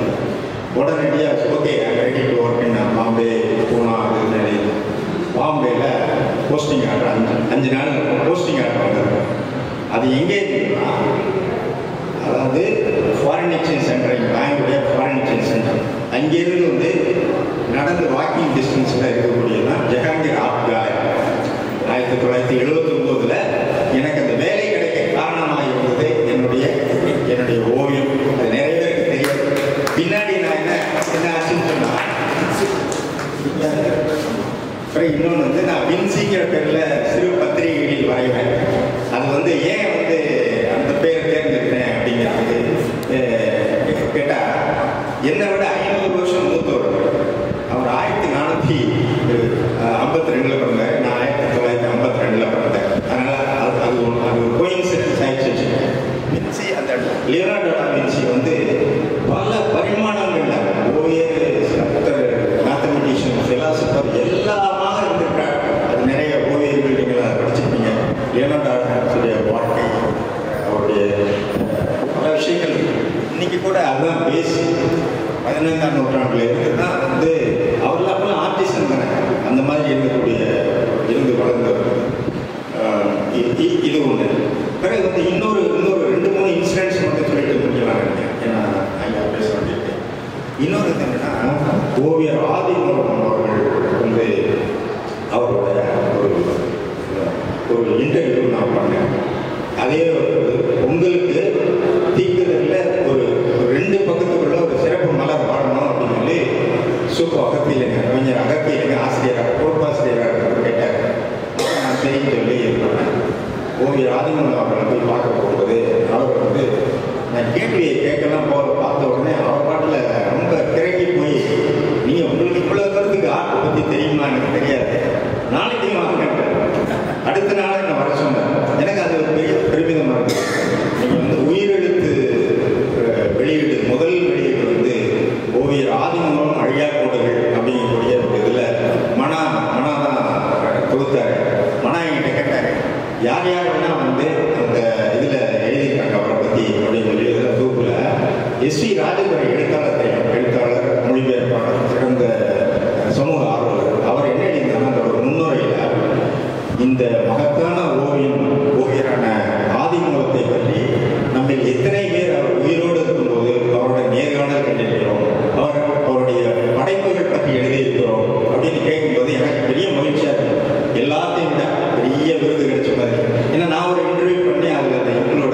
என்னுடைய கீழே ஒரு துணுக்கு இருக்கும், அதுவும் சேர்த்து ஷேக்ஸ்பியர் பேசின ஒரு பொன்மொழியோடு சேர்த்து ஷேக்ஸ்பியர் அப்படின்னு சொல்லி போட்டு விட்டாங்க.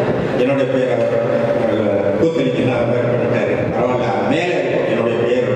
அது மறக்க முடியாது.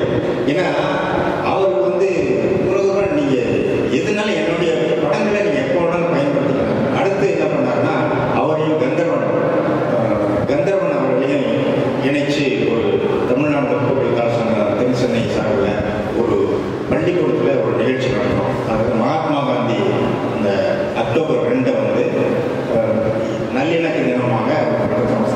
அப்போ குறுங்கோடி ஓவியம் வரையும் போது ஓவியர் ஆதிமூலம் இது பண்ணிட்டார். ஓவியர் ஆதிமூலத்தை வந்து வரவேற்கிறதுக்கு இந்த குழந்தைகள்லாம், சின்ன குழந்தைகள் பேண்ட் வாத்தியத்தோட அவர் இது பண்ண நிகழ்ந்து விட்டார். உடனே அடுத்த ஒரு 2 நாள் கழிச்சு ஃபோன் வந்து இங்கே ஆதிமூலம் சாப்பிட்டு ஃபோன் என்ன அப்படின்னா, நீங்கள் இங்கே வாங்க குமரகுருடன், இங்கே வீட்டுக்கு நீங்கள் உடனே வரணும், என்ன நேரம் போகணும், இது பாருங்க நிகழ்ச்சி பிரமாதமாக இருந்தது. அந்த பசங்கள்லாம் அந்த என்ன சின்ன பசங்கள்லாம் பேண்ட் வாத்தியமான கொண்டு போனதெல்லாம் மறக்க முடியாது. 2 படம், காந்தியுடைய படம், அதை வந்து கலர் ஜெராக்ஸ் எடுத்து இது வந்து எங்கன்னா லக்ஷணா கேலரியில் போய் கொடுங்க, பணம்லாம் நான் கொடுத்துருங்க. அப்போவே 850 ரூபா. 2 படங்கள் கொடுத்து, ஒன்று எனக்கும், இன்னொன்று என்னுடைய துணைவியார் வந்து இணையர் வந்து ஒரு பள்ளிக்கூடத்திலேயே இந்த முதல்வராக தனியார் பள்ளி, அந்த பள்ளிக்கூடத்துக்கும் 2 பிரிண்ட் போட்டோ கொடுத்தார். இதே இன்றைக்கும் எங்கள் வீட்டில் இருக்குது. ஓவிய ஆதியுடைய அந்த காந்தி வந்து ஆதிமூல காந்தி தான் எங்கள் வீட்டு வரவேற்பறையில் இருக்கும். இதெல்லாம் பார்க்கும்போது ஓவியமும் நானும் வந்து இணைந்திருக்கிறேன். ஓவியம் வந்து எல்லாத்தையும் இணைக்குது. அதாவது அந்த ஓவியம் 1930க்கு முன்னாடிலாம் ஓவியம்ங்கிறது எப்படி இருந்தது, அதாவது ஃபைன் ஆர்ட்டுக்கும் இதுக்கும் வித்தியாசம் கிடையாது. ஃபைன் ஆர்ட்டுக்கும் கிராஃப்ட்டுக்கும் வித்தியாசம் கிடையாது. இப்போ சென்னையில் உங்களுக்கு எல்லாருக்கும் தெரியும், சென்னையில் இருக்கக்கூடிய கவின்கலை கல்லூரியே இப்போ தான் கவின்கலை ஆனது. அதுக்கு முன்னாடி Madras school of art and craft தான் அந்த பழையதெல்லாம் நமக்கு தெரியும். அதனால் வந்து அந்த ஆர்ட் அண்ட் கிராஃப்ட் 1930க்கு முன்னாடி வந்து அப்ளைட் ஆர்ட், ஃபைன் ஆர்ட் 30க்கு பிறகு தான் வருது. அதுக்கு பிறகு அதுக்கு முன்னாடியெல்லாம் வந்து தனித்தனியாக கட்டடக்கலை, சிற்பக்கலை, இது தனித்தனியான இது கவிதை யாத்திரெல்லாம் வந்து கிரேக்கத்தில் வந்து எல்லாமே வந்து இது கூட சேர்ந்து நுண்கலையில் சேர்ந்துருக்கு. அந்த காலத்தில் ஒரு ஆளுக்கு வந்து கவிதையை எழுதக்கூடிய யாப்பு திறன் இருக்கணும், அதே நேரத்தில் அழகியல் பற்றி தெரிஞ்சுக்கணும். இந்த மாதிரி விஷயங்கள்லாம் வரும்போது அந்த பாரம்பரியத்தில் வந்து நடுவில் எங்கே விட்டோம்? 10 ஆண்டுகளாக நடுவில் பக்கத்தை காண மாதிரி 10 ஆண்டுகளான ஒரு தொய்வு இருக்கு. அந்த தொய்வை போக்குறதுக்கு தான் வந்து ஓவியர் விஸ்வம் மாதிரி பெரிய பெருமக்கள்லாம் வந்து பிதாமகர் அவர்கள்லாம் வந்து உதவி பண்ணுறது. ஓவியர் இளையராஜா அவருடைய இணையர் இருக்காங்க, எனக்கு அது தெரியாது, செயலாக பேசும்போது தெரிஞ்சு. குருகோடி ஓவியத்தில் அவர் வந்து வரைஞ்சிருக்காரு எனக்கு.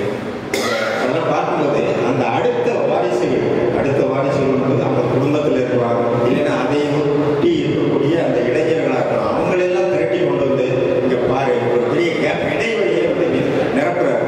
பொதுவாக நான் ஆய்வு மாணவராக இருக்கும்போது என்னென்னா அந்த ஆய்வு இடைவெளியை நிரப்புறது தான் முக்கியமாக இருக்கும்.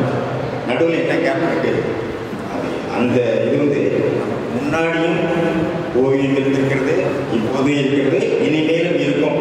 அதில் நம்ம ஒரு புள்ளியில் நிற்கிறோம் இந்த பாதையில். அதனால் அதை வந்து இந்த இடைவெளியை தொடர வேண்டும். இடைவெளியில் இருக்கக்கூடாது. ஏதாவது ஒன்று இந்த அளவு இல்லைனாலும் ஏதாவது கவர்மெண்ட் ஆர்ட்ஸ் வில்லேஜில் வந்து நீங்கள் நிறைய விஷயங்கள் கூப்பிடுவீங்க. முந்தி ஏற்கனவே கூப்பிட்டுருக்காரு. அது மாதிரி நம்ம இதை பற்றி எழுத வேண்டியிருக்குது நிறைய. வந்து முந்தினா நான் எழுதிட்டு இருந்தேன். நெடுஞ்செடி ஓவியர் செடியின் அவர்கள் அவரும் இல்லை, இது கூட மறக்க முடியாது. அது வீட்டுக்குள்ளே போனால் போய் பார்த்தேன். அந்த ஸ்டூடியோ பார்த்துட்டு நான் இன்னும் ஜாக்சன் பொலாக்குடைய ஃபோட்டோ பெயிண்டிங் வச்சுருக்கீங்க தான் அவர் வரைஞ்சிருக்காரு. அதே மாதிரி ட்ரை பண்ணி வந்தேன் ஜாக்சன் பொலாக் மாதிரி. அப்போ நான் அதை ரெஃபர் பண்ணி ஒரு கட்டுரையில் எழுதியிருந்தேன். அப்புறம் தீக்கதில் வண்ணக்கதில் கட்டுரையில் எழுதியிருந்தேன். அதை வந்து அவர் செடியின் வந்து நான் அதை பயன்படுத்திக்கிறேன். ஆல் இண்டியா ரேடியோவில் ஒரு இது கேட்குறாங்க, ப்ரொஃபஷர் ஒரு டாக்குமெண்ட்ரி கேட்குறாங்க, நீங்கள் உங்களுடைய ஆர்டிக்கல் இருந்து அதை பயன்படுத்திக்கிறேன் அப்படின்னு சொன்னார். எனக்கு பெருமையாக இருந்தது. ஏன்னா இந்த மாதிரி ஓவியர்கள் வந்து இன்னைக்கு ஓவியங்கள் வந்து பேசப்படுது.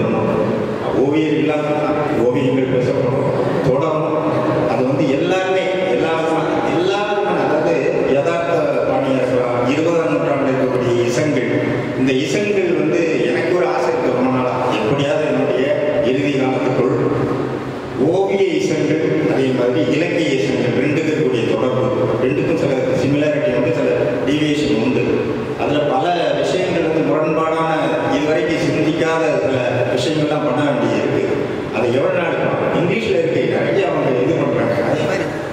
ப்ரொடக்ஷன் வந்து எப்போ வந்து மிஷின் முதல்ல வந்து மிஷின் இருந்தது, மிஷினுக்கும் இவங்களுக்கும் அந்த சண்டை வந்தது. இப்போ அந்த மிஷின்கிற இடம் வந்து பிரிண்டிங் அச்சுக்கலை போய் அந்த இடத்துல கம்ப்யூட்டர் வந்துருக்கு. இந்த கம்ப்யூட்டர் வந்தாலும் கூட நாம் இதையும் தாண்டி அதை கொண்டு போக வேண்டியது. அது ஒரு வாகனம். முதல்ல ஒரு ஏட்டுச்சுவடி இருந்தது, காப்பரசு நகர் இருந்தது, அதுக்கு முன்னாடி கற்பாறைகள் இருந்தது, புகை ஓவியங்கள். அதுதான் 30,000 வருஷத்துக்கு முந்தைய ஓவியங்கள் இருக்கு. இயேசு கிறிஸ்துவோ முகமது நபியோ இல்லைன்னா வேற யாராவது வள்ளலார் மாதிரி ஆளுங்களோ இப்போ தான் பிறந்துட்டாங்க. ஆனால் ஓவியம் வந்து 35,000 வருடத்துக்கு பதிவு செய்யப்பட்ட வரலாறு இதில் இருக்கு. அப்படிங்கும்போது ஓவியம் தான் மூத்தது, கடவுளுக்கு அது இன்னொரு சொல்ல கடவுளுக்கு மூத்தது ஓவியம் தான். அப்படிலாம் பார்க்கும்போது நம்ம இதை பார்க்கணும்னு நினைக்கிறேன். அதனால் நேரம் ஆகிட்டு மன்னிக்கணும், நான் ரொம்ப நேரம் எடுத்து பேசிட்டேன். இல்லை அதாவது இந்த நிகழ்ச்சி தொடரணும்னு நினைக்கிறேன். எனக்கு வாய்ப்பு வழங்கிய ஓவியர் விஸ்வம் அவர்களுக்கு நன்றியை தெரிவித்துக் கொள்கிறேன். சக ஓவியர்களுக்கு நன்றியை தெரிவித்துக் கொள்கிறேன். நீங்கள் எப்போ வேணாலும் என்ன ஒரு 3-4 மாதத்துக்குள்ள என்னுடைய இந்த தீசிஸ் ஆய்வேடு சமர்ப்பிச்சுறேன். என்னுடைய ஆய்வேடு வந்து பெண் எழுத்தாளர்கள் சிறுகதைகள் பற்றி 90 வருடம் அதை பற்றி தான் என்னுடைய ஆய்வு. இதில் எனக்கு என்ன மகிழ்ச்சின்னா பெண் ஓவியர்கள் நிறைய பங்கு பெற்றது மகிழ்ச்சி. இப்போ கூட கொஞ்ச நேரத்துக்கு முன்னாடி கேட்டேன், லலிதா பிரஷன் எங்கே இருக்காங்க? இன்ஸ்டாலேஷன் ஆர்ட்டில் அவங்க தான் அப்போ பண்ணாங்க. இன்ஸ்டாலேஷன் ஆர்ட் வந்து அகில இந்திய அளவில் விவான் சுந்தரம் மாதிரி தான், அதெல்லாம் லேட் இதுதான். அப்போ அது மாதிரி எங்கள் கோபால் கேஸ் ட்ராஜடியை பற்றி நம்ம இன்னொரு ஓவியர் கோபால் ராஜஸ்தான் ஓவியர்கள் வந்து பண்ணாங்க. அங்கேயே வந்து ஆர்ட் சென்னையில் அதில் எக்ஸிபிஷன் வச்சுருக்காங்க. அதெல்லாம் மறக்க முடியாது. இந்த இன்ஸ்டாலேஷன் ஆர்ட் வந்து இதுக்கு முந்தைய அப்படி இல்லை, அப்படி ஒரு புது வடிவம் வருது. இன்னும் கொஞ்ச நாள் கழிச்சு புது இதையும் தாண்டி ஒரு வடிவம் வரும். அப்போது இதை நாம் இப்போ கேட்குறோம், நம்ம இல்லைன்னா இன்னொரு நமக்கு பின்னாடி வேற ஒருத்தர் வருவாங்க. அப்போது வந்து என்னென்னா நாம் வரலாறு அட்லீஸ்ட் வந்து இந்த அடிக்குறிப்புலையாவது இடம் பெறணும். டெக்ஸ்ட் பணுவலுக்குள்ளே இல்லைனாக்கா அந்த அடிக்குறிப்புல இடம் பெறணும். அப்படிங்கிறதுல நாம் எல்லாரும் நம்ம ஒரு தீர்மானம் எடுத்துக்கணும். நன்றி நன்றி. வந்து அதிலிருந்து மப்பாச்சிரம்கெல்லாம் தெரியும். அதிலிருந்து she wanted to take to other area. எங்கள் மிஸ்டர் ஜெயக்கர் சொல்லுவாங்க, the old tradition you have to preserve it, don't destroy, then you have to create new, it can be a contemporary அப்படிங்கிறாங்க. அதுதான் அவங்க இப்படித்தான் ஒன்றிலிருந்து ஒன்று கருத்தை பார்த்ததே வரையாமல் அதுக்கு அடுத்த கட்டத்தில் நம்ம எப்படி நகர்றது தான் tradition. we have to preserve it. It's a precious. அது அந்த வேல்யூஸ், இந்த ட்ரெடிஷனை மரபை நம்ம அழிக்கலாம் முடியாது. உடைச்சிட்டு அழிச்சிட்டு புதுசு பண்ணுறதுங்கிறது இடாவடித்தான்.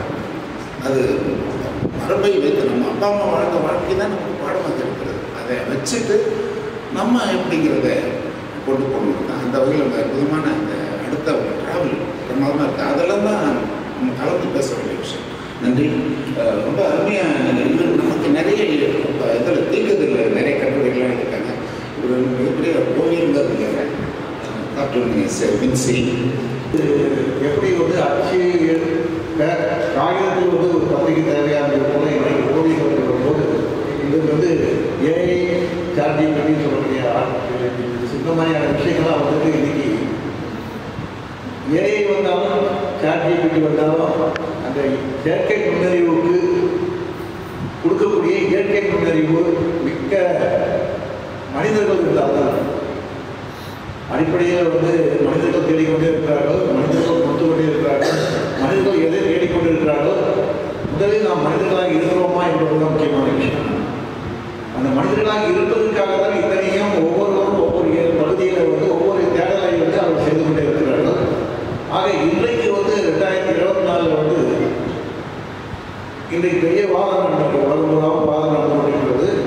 இன்றைக்கு ஓவியம் எனக்கு வந்து ஓவியம் தெரியாது, எனக்கு கண்கள் இருக்கிறது பார்க்க தெரியும், ஏதோ கொஞ்சம் தமிழ் தெரியும், படிக்க தெரியும், சினிமா பார்க்க தெரிகிறது, நாடகம் பார்க்க தெரிகிறது, இப்படி அதாவது கண்கள் இருக்கிறதுனால எனக்கு இந்த ஓவியங்கள் பார்க்க முடிகிறது. ஆனால் எனக்கு வந்து என்ன தேவை என்பது குறித்த ஒரு தேடல் இருக்கிறது, அதனால் அதை தேடிக்கொண்டிருக்கிறது. ஆக இன்றைக்கு இருக்கக்கூடிய காலகட்டத்தில் வந்து ஏஐ சார்ஜிபிடி வந்து இன்றைக்கு வந்து உங்களுக்கான ஒரு நல்ல ஒரு விஷயங்களை வந்து இன்னும் திறம்பட மேம்பட்ட ஒரு விஷயத்தை தருவதற்கு இன்றைக்கு வந்து கம்ப்யூட்டர் கணினிங்கிற விஷயங்கள் வந்து முன்னாடி வரும்போது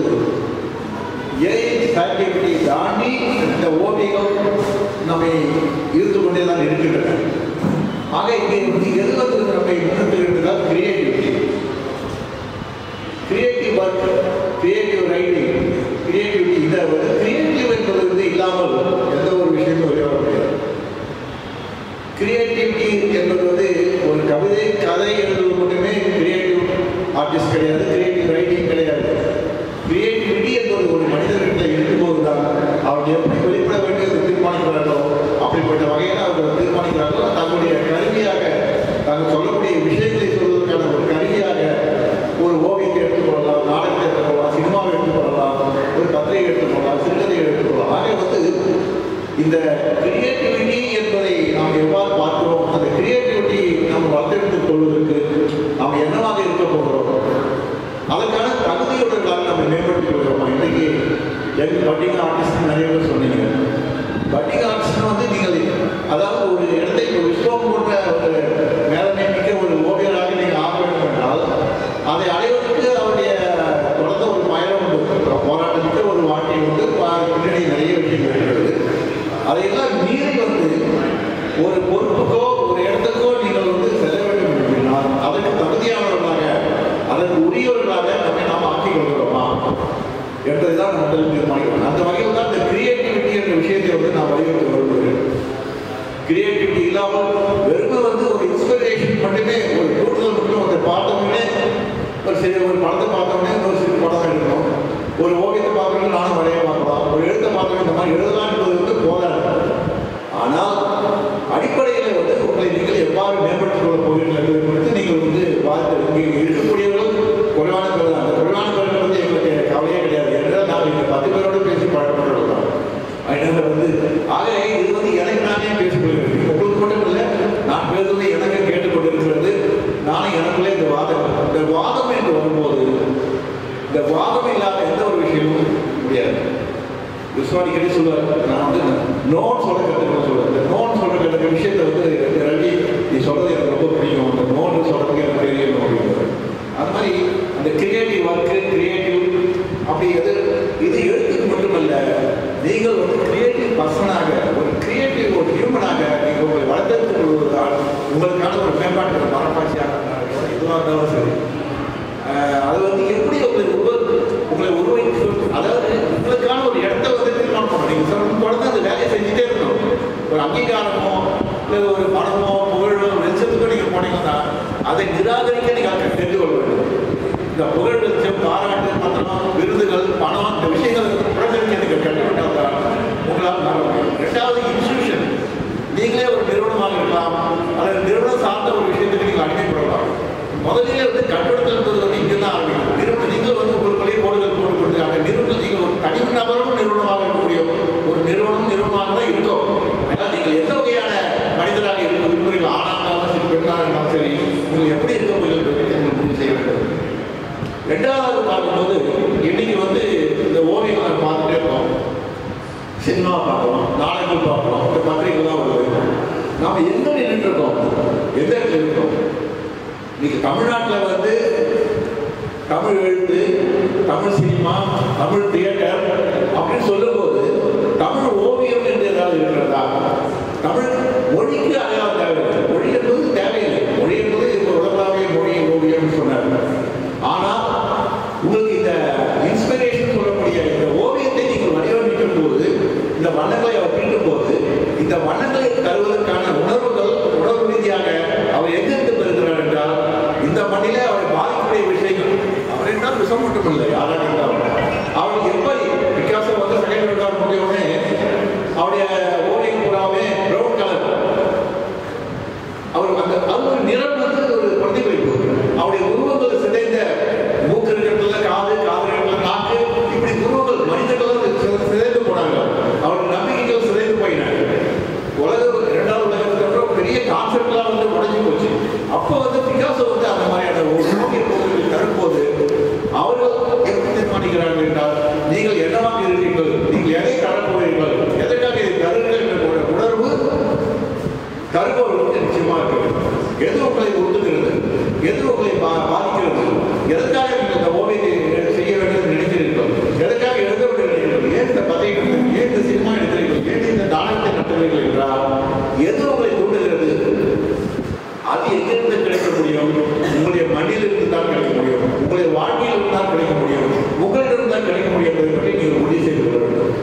வேண்டும், தொடர்ந்து தேடல் தேவை. தேடல் இல்லாத விஷயங்கள் தொடர்ந்து தேடிக்கொண்டே இருந்தால் தான் உங்களால் அடைய முடியுமே தவிர, தேடல் இல்லாமல் ஒரு சின்ன ஒரு விஷயம் ஒரு சின்ன ஒரு பாராட்டு எடுத்தால் அது நம்ம அதை காணாமல் போய்விடக்கூடாது. தேடல் என்பது இருந்து கொண்டே வேண்டும். உங்களுடைய இதுவும் இல்லை, இந்த ஒரு எவரெஸ்ட், இந்த எவரெஸ்ட் மட்டும் இதுக்கப்புறம் நிறைய எவரெஸ்ட் இருக்கு. நீங்கள் எத்தனையோ மைல்கல்களை கடக்க வேண்டும். நாம் முன்னோடி இருக்கிற அத்தனை பேரும் நமக்கு மைல்கல்கள். நீங்கள் ஒரு மைல்கல்லாக உங்களை தீர்மானித்துக் கொள்ள வேண்டும். அந்த மைல்கல்லாக நீங்கள் தீர்மானம் ஆவதற்கு நீங்கள் எப்படிப்பட்ட ஒரு ஓவியராக இருக்க வேண்டும், எப்படிப்பட்ட ஒரு எழுத்தாளராக இருக்க வேண்டும், எப்படிப்பட்ட ஒரு மனிதராக இருக்க வேண்டும் என்பதை பற்றி நீங்கள் முடிவு செய்ய வேண்டிய கட்டாயத்தில் நம்ம இருக்கிறோம். அது ஒரு முக்கியமான விஷயம். இன்னொன்று நம்ம தேங்கி போயிட்டோமா, தொடர்ந்து இப்போ நான் 50 வருடங்களாக இங்கே நண்பர்களாக இருக்கிறார்கள். 50 வருடங்களாக நாங்கள் இந்த ஓவியங்களை பார்த்து கொண்டிருக்கோம். பெரிய பெரிய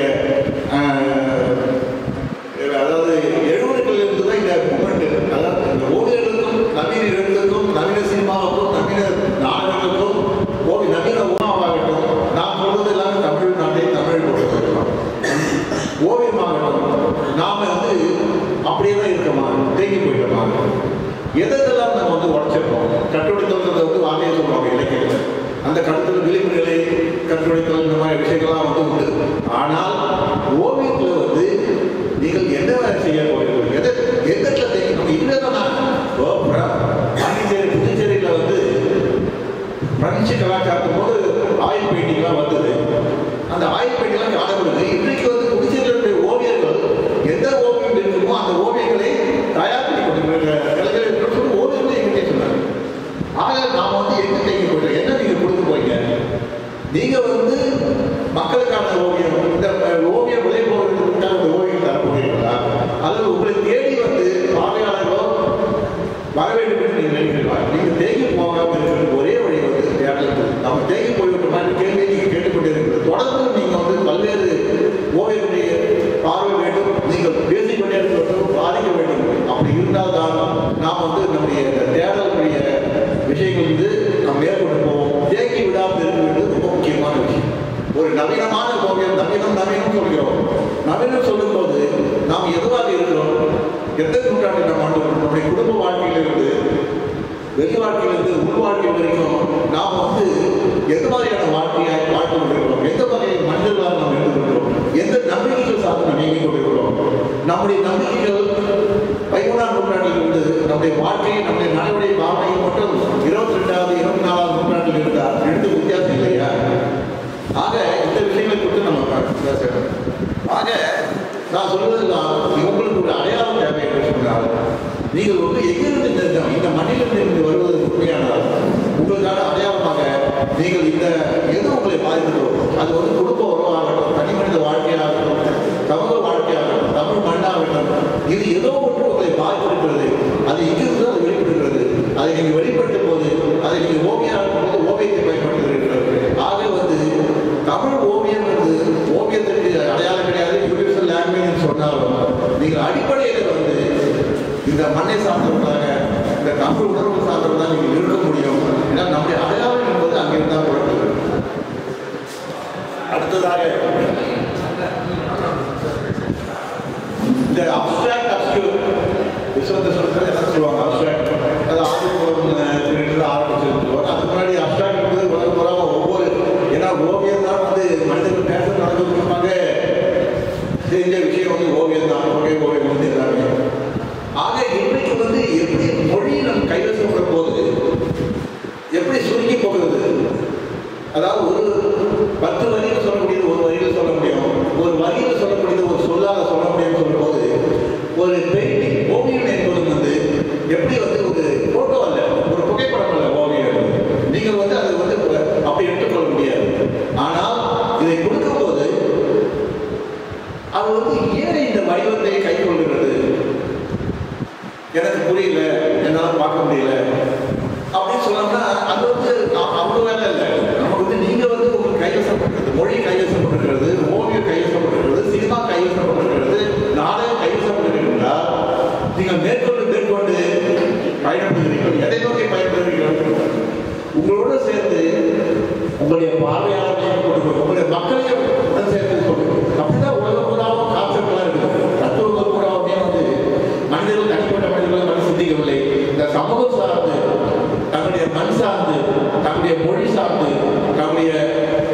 அந்த ஒரு அடையாளத்துடன் அவர்கள் வந்து முன்னெடுத்து சென்றார்கள். அவர்கள் முக்கால்வாசி வந்து தமிழ்நாட்டிலும் சரி இந்தியாவிலும் சரி நாம் வாங்கி கொண்டிருக்கிற விஷயங்கள் எல்லாமே வந்து அது பிரான்ஸ் ஆகட்டும், இத்தாலி ஆகட்டும், ஜெர்மனி ஆகட்டும், அல்லது இங்கிலாந்து ஆகட்டும், எதுவாக இருந்தாலும் வந்து அங்கேருந்து வந்த விஷயங்கள் தான். எந்த ஒரு வடிவமே வந்து இங்கே வந்து வடிவங்களையோ உள்ளடக்கம் நம்ம தான் இருக்கலாம். ஆனால் வடிவம் என்பது ஃபார்ம் என்பது வந்து வெளியிட்டு தான் நம்ம கடை வாங்கிக்கிறோம். அந்த ஃபார்மை கண்டென்ட்டை நம்ம எடுத்துக்கும் போது அந்த வடிவத்துக்கு ஒரு ஜஸ்டிஃபிகேஷன், ஒரு நியாயம் இருக்கணும். இந்த வடிவத்தை நீங்கள் பயன்படுத்தும் போது அதில் வந்து எந்த உள்ளடக்கத்துக்காக இந்த வடிவத்தை நீங்கள் பயன்படுத்துறீங்க? ஒரு வடிவத்துக்காக மட்டுமே அது ஒரு வேல்யூ இருக்கு, அது விலை போகிறதுக்காக அந்த வடிவத்தை எடுத்துக்கிறீங்களா? இல்லை இந்த நான் இதை கொடுக்கறதுக்காக இந்த வடிவத்தை கையாளுறேன், இப்படி நீங்கள் மரபாக சொல்றது சந்தோஷமா இருக்கும். ஆக நீங்கள் எதை சொல்வதற்காக எந்த வடிவத்தை கைகொள்கிறீர்களோ அப்போது அந்த உள்ளடக்கம் எதை வேண்டுகிறதோ, நீங்கள் இது நாடகமாக தாங்க நினைக்கிறீங்களா, இல்லை பேசணும்னு நினைக்கிறீங்களா, கட்டுரை எழுதணும்னு நினைக்கிறீங்களா, அப்படின்னு தீர்மானம் பண்ணும்போது நீங்கள் அதற்கான ஒரு நியாயத்தை வந்து அந்த உள்ளடக்கத்துக்கு தர வேண்டும். அப்படி இருந்தால்தான் வந்து நம்ம வந்து இந்த தேங்கி போற விஷயம் நடக்காது. தேங்கி போற விஷயம் நடந்ததுன்னா நாம வந்து சும்மா பாராட்டிட்டே இருப்பாங்க. பாராட்டுறது வந்து சொல்லிட்டே இருக்கோம். ஒரு வயசுக்கு அப்புறம் வந்து இப்போ நாங்களாம் நிறைய பேர் 70 வயசுக்கு கடந்துட்டோம். நீங்களாம் 20 வயசு 25 வயசுல இருக்கலாம். ஆக நாங்கள் 50 வருஷமா 20 வயசுல இருந்து நாங்கள் இதை ஊடாடிட்டு இருக்கோம். ஆனா இன்னும் வந்து நம்ம தேடிட்டே இருக்கோம். ஏன் இந்த தேடலுன்னா எனக்கு இது போதலை, இதெல்லாம் போதாது, இதெல்லாம் இல்லை, இதெல்லாம் பார்த்து இதே தான் திருப்பி உங்களை வந்து பாராட்டுறதோ புகழ்வதோ அதுக்கான அதெல்லாம் தேவையே இல்லை. நீங்க வந்து உங்களுடைய ஒரு மூமெண்ட், நீங்க ஒரு இயக்கமாக, நீங்க ஒரு மூமெண்டாக மாறாத வரைக்கும் நீங்கள் தேங்கி போகாமல் இருக்க வேண்டியது ரொம்ப முக்கியமான விஷயம். அதுக்கு வந்து நீங்கள் இன்றைக்கு வந்து உலகம் பெறாமே நீங்கள் வந்து ஒரு சின்ன ஒரு கம்ப்யூட்டருக்கு போயிட்டு இப்போ வந்து மொபைல்லே வந்தாச்சு, எல்லாத்தையுமே அப்படியே வந்து குவியுது வந்து நீங்கள் அதே தேர்ந்தெடுக்கக்கூடிய கட்டாயத்தில் நீங்கள் இருக்கிறீங்க. ஆக வந்து எதுவாக நீங்கள் இருக்க போகிறீர்கள் என்றால் நீங்கள் என்ன தரப்போகிறீர்கள் நீங்கள் தீர்மானிக்கிறீர்களோ, எந்த வடிவத்தை நீங்கள் கையாளுகிறீர்களோ, எந்த உள்ளடக்கத்திற்காக நீங்கள் இந்த வடிவத்தை கையாளுகிறீர்களோ அந்த வகையிலே நாமே மேம்படுத்திக் கொள்ள வேண்டும். இந்த ஓவியர் என்ற ஒரு ஸ்தானத்துக்கு நீங்கள் இருந்தால் அந்த ஓவியர் இடத்துக்கு உரியவர்களாக தகுதியுள்ளவர்களாக நம்மை மாற்றிக்கொள்ள வேண்டும். அப்படி இருக்குதான் என்னுடைய கருத்து. முக்கியமான விஷயம் தொடர்ந்து நம்ம பேசிட்டு இருக்கோம். கிட்டத்தட்ட இங்கே வந்து தமிழ்நாட்டில் வந்து தொடர்ந்து நாங்கள் வந்து 70லேருந்து ஓவியர்களோட தொடர்ந்து அந்த காலத்தில் பெரிய பெரிய ஜாமான்கள்லாம் பெரிய ஓவியர்களாக இருந்தாங்க, அவங்களோட தான் தொடர்பு இருந்தது. நாங்கள் வந்து கட்டிடத்தை பத்திரிக்கை நாங்கள் ரெண்டையும் பற்றி நடத்தும்போது அப்பவே பெரிய பெரிய ஓவியர்களோட தொடர்பு இருந்தது. திரும்ப நாடகங்கள் வரும்போது கூட்டுப்பட்டை வரும்போது இந்த கிருஷ்ணமூர்த்தி போன்றவங்களாம் என் ஓவியர்கள் இருந்தால் ஆரம்பமாக பின்னாடி ஒவ்வொருத்தருமே ஒவ்வொரு காலகட்டத்தில் வந்து இயங்கினாங்க. நவீன ஓவியத்துக்கும் நவீன எழுத்துக்கும் நவீன தமிழ் பத்திரிகைகளுக்கும் இன்றைக்கு சிறு பத்திரிகை மட்டும்தான் இறந்தாங்க. இன்றைக்கும் வந்து ஒரு எக்ஸ்பிரிமெண்டல் சொல்லும்போது அது வந்து எங்கே இடம் இருக்குதுன்னா சிறு பத்திரிகை கொண்டு. ஆக வந்து இங்கே மட்டும்தான் உங்களுக்கு இடம் கொடுக்க முடியும். ஒரு கட்டுரையாகட்டும், ஒரு கதையாகட்டும், ஒரு கவிதையாகட்டும், ஓவியமாகட்டும், இன்றைக்கு நான் ஒரு பாதைக்காக சில இதழ்களை கொண்டு வந்திருக்கேன். முதல் இதழிலிருந்து வந்து கடைசி அந்த 32 இதழ்களுக்கு ஓவியர்கள் தான் தங்களுடைய ஓவியத்தை தருகிறார்கள். அதே மாதிரி உலகக்கூடிய கதைகளுக்கும் கவிதைகளுக்கும் ஓவியர்கள் தான் படங்களை தருகிறார்கள். அப்படி இருக்கும்போது நாம் என்னவாக இருக்கிறோம்? இந்த நேரத்தில் நான் சொல்லிக் கொள்வது யாருமே கேட்க போறதில்லை. ஆனால் இந்த கருத்துக்கள் வந்து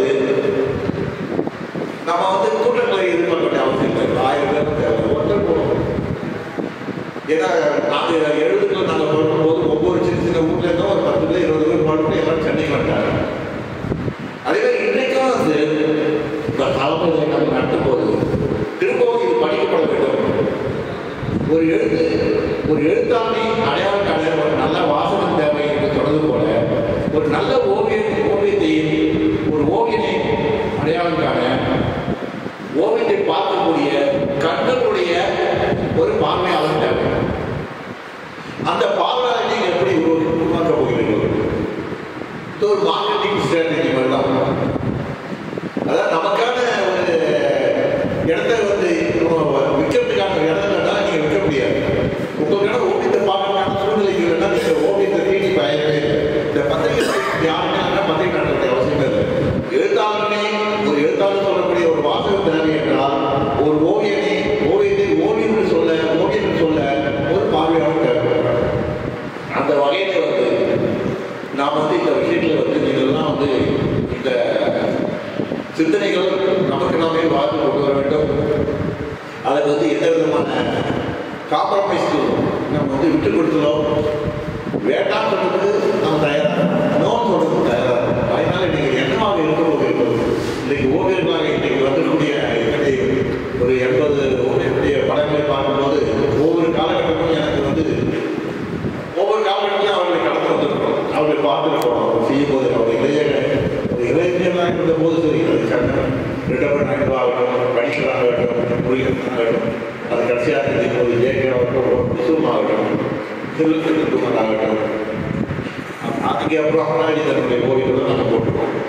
ஆக இந்த ஓவியங்களை வந்து நம்ம அப்படிதான் பார்க்கணும். அதனால நீங்கள் வந்து ஒரு மூவ்மெண்ட்டாக மாறாத வரைக்கும் நம்ம வந்து எந்த காலத்துலேயும் வந்து இங்கே தமிழ்நாட்டில் வந்து இதெல்லாம் சட்டப்பட்டு தான் இருக்கிறாங்க. இந்தியாவுக்குலாம் ஒரு அங்கீகாரம் தேவை, தமிழ்நாட்டு ஓவியர்களுக்கு உரிய இடம் தேவைன்னு போராட்டம் இருக்கிறாங்க. ஆனால் அதையெல்லாம் மீறி வந்து அது அப்படிதான் இருக்கும். நீங்கள் வந்து அங்கீகாரம் என்பதும் அவங்க கூப்பிட்டு கட்டளை வச்சு கொடுப்பாங்கன்னு கிடையாது. நீங்கள் எப்படி தீர்மானிக்க முடிந்தால் உங்கள் வேலையை நீங்கள் தொடர்ந்து செய்வது ஒரு சார்பில் தீர்மானிக்க முடியும் தவிர நீங்கள் எதையுமே கேட்டு பெறுவது அல்ல. அந்த வகையில் வந்து இன்னைக்கு வந்து இந்த ஓவியர்கள் தொடர்ந்து நடந்துட்டு இருக்குது. ரொம்ப அற்புதமான, அதாவது வெவ்வேறு காலகட்டத்தில் நாங்கள் வந்து பார்த்தோம். இந்த லலித் அகாடமி ஆரம்பிக்கும் போது இங்கே வந்து நாடகத்துக்கான பயிற்சிகள்லாம் இங்கே நடந்துருக்கு. ஒரு இடத்துல இங்கே வந்து லலித் அகாடமி வந்து வந்தது பெரிய கதை. அது வந்து ஒரு நாளைக்கு வரக்கூடிய குடியரசு சார் வந்து ஒரு நூல் அவருடைய வாழ்க்கை வரலாறு சொல்லக்கூடிய ஒரு புத்தகம் எழுதிட்டுருக்காரு. அதில் நிறைய விஷயங்கள் வரும். அதை வந்து அதிர்வு தரக்கூடிய விஷயங்களும் இருக்கலாம், பாராட்டக்கூடிய விஷயங்களும் இருக்கலாம், ஏன் இப்படி இருக்குன்னு சொல்லக்கூடிய விஷயங்கள் அது இருக்கலாம். அவருக்கு 4 வயசாகுது. இன்னைக்கு வந்து அவர் வந்து காலத்தில் ஒரு படிக்கிறார், இன்னைக்கு வரைக்கும் படிக்கிறார். நான் இந்த நேரத்தில் கேட்டுக்கிறது வந்து கொஞ்சம் பேர் இருந்தாலும் நீங்கள் படியுங்கள், கொடுங்க.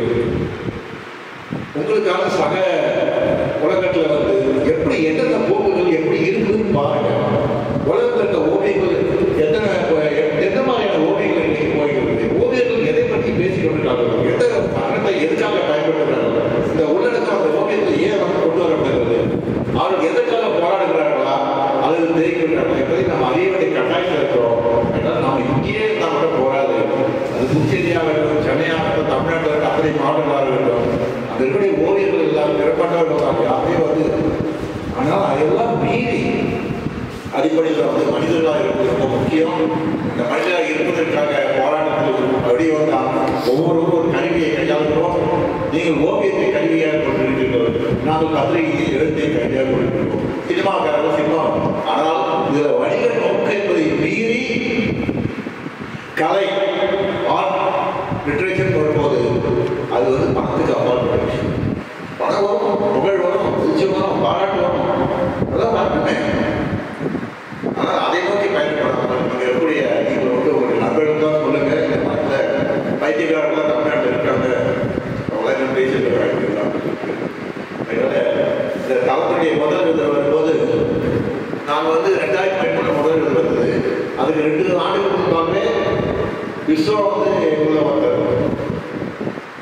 தொடர்ந்து பேசியிருந்தோம். இந்த பத்திரிகை தேவைதானா, மின்னேதர்கள் வந்து ஆக்சுவலாக ஒரு பத்திரிகை தேவைதானா, அப்படிலாம் பேசிட்டே இருக்கும்போது இல்லை தொடர்ந்து அவருடைய ஸ்டுடியோவிலையும் சரி மக்களுக்கு பேசிட்டே இருந்தோம். முதல்ல கொண்டு வரலாம் மரபு வரும்போது இந்த சிறுசு செல்லப்பா கூட்டம் வரும்போது இந்த சிறுசு செல்லப்பா வரையத்தை வந்து வரைஞ்சவர் வந்து ஜெயக்குமார் இந்த ஓவியத்தை வரைஞ்சிட்டு விஸ்வம் தீர்மானம் பண்ணார். அவருக்கு திருப்தி வராத வரைக்கும் அதுக்கு முன்னாடி வரைஞ்ச ஜெயக்குமார் ஓவியங்கள் நேரம் கிடைச்சிருக்காங்க. கடைசியாக வந்து இந்த போடலாம் சொல்லிட்டு அவர் சொன்ன பிறகுதான் இந்த எழுத்தோட விஸ்வம் கொடுத்துருந்தான் கலவரம். இது எழுத்து இந்த படம் வந்து ஜேகே வார்த்தை முதல்ல இதில்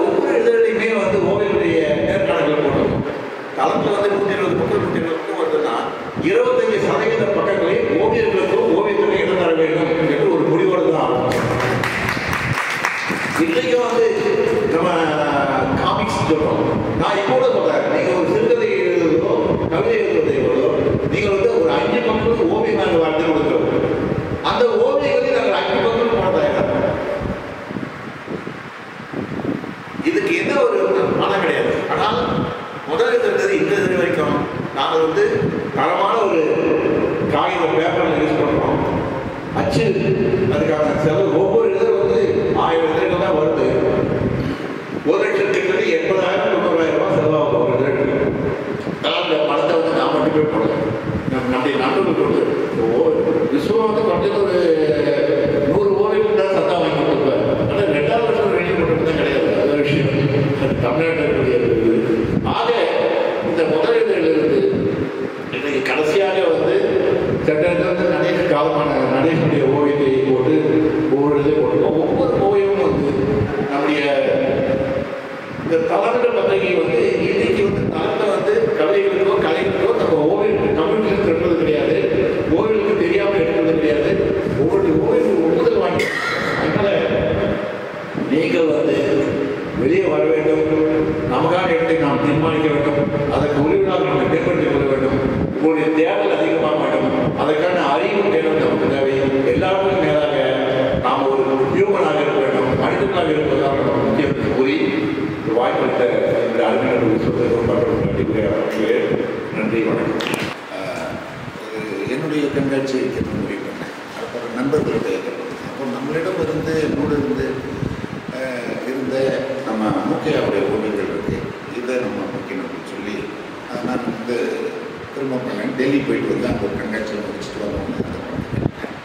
இப்போ கூட கேட்டாங்க, இவ்வளோ சிலை இருக்குது, அது என்ன சார் ஒரு படம் திருச்சினாக்கா இல்லை சொல்லிச்சேன். ஏன்னா இவங்க சொன்னது நான் அப்படியெல்லாம் சொல்லிட்டு வந்துட்டு இதோட மற்ற மக்கள் நம்மளோடு இருந்திருக்க மூத்தவர்கள் இவர்கள் எல்லாத்தையும் சேர்த்து வச்சுருவோம் பல்லவா உயிர்ப்புறாமக்கூடியது அப்படின்னு முடிவு கொடுக்கும்போது இங்கே நாங்கள் இதில் வந்து மூக்கையாவுக்கு ஹோமிஸ்ட் ஆர்டிஸ்ட் சந்தானம் பண்ணுறது அப்படின்னும்போது நம்ம எந்த குரூப்பு அப்படிங்கிறதுல உடங்கி உங்கள் குரூப்பை முதல்ல கம் அவுட் அப்படின்னாரு. இப்போ நடேஷ் இருந்திருக்காருல்ல, அவருக்கு நீங்கள் வைக்க வேண்டாம். எப்படி இந்த ஓவியங்கள் கிடைக்குமா என்ன அதுன்னு பண்ணல. எனக்கு நிறைய பிரச்சனைகள்லாம் இருக்குது. அவர் வந்து ஓவியங்கள் மிஸ் ஆகிடுச்சுன்னா நான் என்ன பண்ணுறது, யாரும் கொடுப்பாங்க, கொடுக்குறதுக்கு யாரும் இல்லை. அப்புறம் நம்பரை வாங்கி கொடுத்து அங்கே இன்னொரு அப்ரோச் பண்ணி அப்புறம் சூதர் தான் இந்த ஓவியங்களை கொடுத்தாங்க. அது கொடுத்த உடனே பெரிய நிறைவு கொடுத்தாங்க. இந்த காலகட்டத்தில் அவர் வேறொரு இடத்துல இருந்தால் கூட நம்ம இடத்துல நம்ம சக ஊழியராக இருந்து மிகப்பெரிய அற்புதமான ஒரு கலைஞர். இப்போ அதான் நல்லது கெட்டது எல்லா காலகட்டத்திலும் இருந்து கொண்டே இருக்கிறது. நல்லதும் அப்டேட் ஆகிட்டு இருக்கு, கெட்டதும் அப்டேட் ஆகிட்டு இருக்குது. அது ஒன்றும் குறையிறது இல்லை. இப்போ வந்து இந்த சயின்டிஃபிக்காக நிறைய கம்ப்யூட்டரில் சேஞ்சஸ்லாம் வருது. ஓவியத்தில் எல்லாத்தையும் அதை மாற்றிருக்கோம். ஒரு காலத்தையும் அதை மாற்ற முடியாது. கிரியேட்டிவிட்டியை ஒரிஜினலை வந்து மாற்றவே முடியாது. அது ஒரு பக்கம் வளர்ந்துட்டு இருக்கோம். நம்ம ஒரு பக்கம் மோசன் இவர் பிக்காசோவே ஒரு கண்ணு ஒரு பக்கம் வெளியில் இருக்கும் அந்த ஓவியம். நான் ஒரு மீட்டிங்கில் சொன்னேன், தமிழ்நாட்டில் இருந்து வந்து காப்பி அடிச்சிருக்காங்க அப்படின்னு நான் சொன்னேன். எனக்கு மியூரல் இருக்குது. அவர் பிறக்கிறதுக்கு முன்னாடியே ஒரு கண்ணு வெளியில் இருக்கும். அதுக்கு என்னோட கும்பகம் அவங்க அப்பா ஒரு லைப்ரரி, இது லைப்ரரியில் இருக்குது, அதை பார்த்துருக்காரு. அவர் வந்திருக்கிறாரு அப்படின்னு நான் கதையை சொன்னேன். அவர் வேறு ஒன்று இல்லை, அவங்க வந்திருக்கிறாருன்னு சொன்னேன். அதனால் ஆமாம் ஆமாம். அப்புறம் இந்த குர்னிக்காவை பற்றி எல்லா இடத்தாலும் சொல்லுவாங்க. அதை ரொம்ப குறையாக கூட சொல்லுவேன். எது எடுத்தாலும் குர்னிக்கா தானே. பிகாசோ வரைஞ்சதை வேற வருவோ இது மட்டும் சொல்கிறது இல்லையா நீங்கள் அப்படின்னு சொன்னால் அது கூட அவருக்கு பர்மிஷன் கொடுக்கலாம். போராட்டம் அவர் ஒரு கம்யூனிஸ்டாக மாறுகிறார் பொழுது அவருக்கு அந்த ஒர்க்கெலாம் கொடுக்குறாங்க. இந்த 2 நிமிஷம் முடிச்சாங்க அது கொடுக்குறாங்க. அப்போ ஒரு ஓவியம் எதுவாக இருக்கிறாரு, எதுவாக நம்மளை எப்படி நீங்கள் வந்து மற்றதோட உயர்வோடு நம்ம சந்திக்கிறது. அந்தந்த அரசியல் சூழ்நிலைகள் இருக்குது. அதை விட்டுட்டுலாம் நம்ம போக முடியாது. எல்லாத்துலேயும் அரசியல் இருக்குது. அந்த ஓவிய கண்காட்சி பண்ணதில் அரசியல் இருக்குது. ஏன் எல்லாத்துக்கும் வழக்கங்களாம் வைக்க சொன்னாங்கன்னாக்க அப் அண்ட் டவுன் தெரியும். இப்போ இந்த ஆர்டிஸ்ட் பார்க்குறவங்களுக்கு என்னத்தை இதோட பார்க்கணும் அப்படிங்கிறதா அந்த வகையில் தான் இதெல்லாம் நம்ம கொண்டு வரோம். நான் கொடுக்குறது எல்லாம் சொல்லுவாங்க, கம்ப்யூட்டர் நெவர் சே லைன் ஒரு பொய்யை லேசாக தள்ளி விட்டாக்க அது 1000 பொய்யை சொல்லிகிட்டே இருக்கும். அது மாதிரி என் படத்தை நீங்கள் ஃபீட் பண்ணிட்டீங்கன்னா என் படத்தை மாதிரி நீங்கள் எப்படின்னா ஒவ்வொரு விட்டு மெட்டீரியல் எடுத்து அது கொடுத்துட்டே இருக்கும். அதுதான் இப்போ கடைசியாக வர்றது. பட் ஏதாவது ஒன்று எடுத்து அதுக்கு ஃபீட் பண்ணணும். பட் இதில் நான் தான் பண்ணேன், நீங்கள் தான் பண்ணேன். அது ஒரு காலத்திலேயே ஒரிஜினல் தான் போடணும். அந்த பயம் வராத வரைக்கும் எந்த நவீனம் வந்து நாட்டை அழிச்சுக்கிறதுக்கெலாம் நம்ம பயன்பட முடியல. அந்த தைரியம் நமக்கு வேணும். அந்த வகையில் தான் அதுதான் you want to preserve the tradition அப்படின்னு நம்ம சொல்கிறோம். இப்போ நீங்கள் தஞ்சாவூர் கோயிலெலாம் நான் சண்டை போடுவேன். தஞ்சாவூர் கோயிலெல்லாம் யாருடைய எந்த ஆர்டிஸ்ட் பேரும் இல்லை. எங்கள் அப்பா அம்மா எல்லாம் சேரில் போய் நடந்தது ஏர் ஓட்டினதுலாம் இல்லை.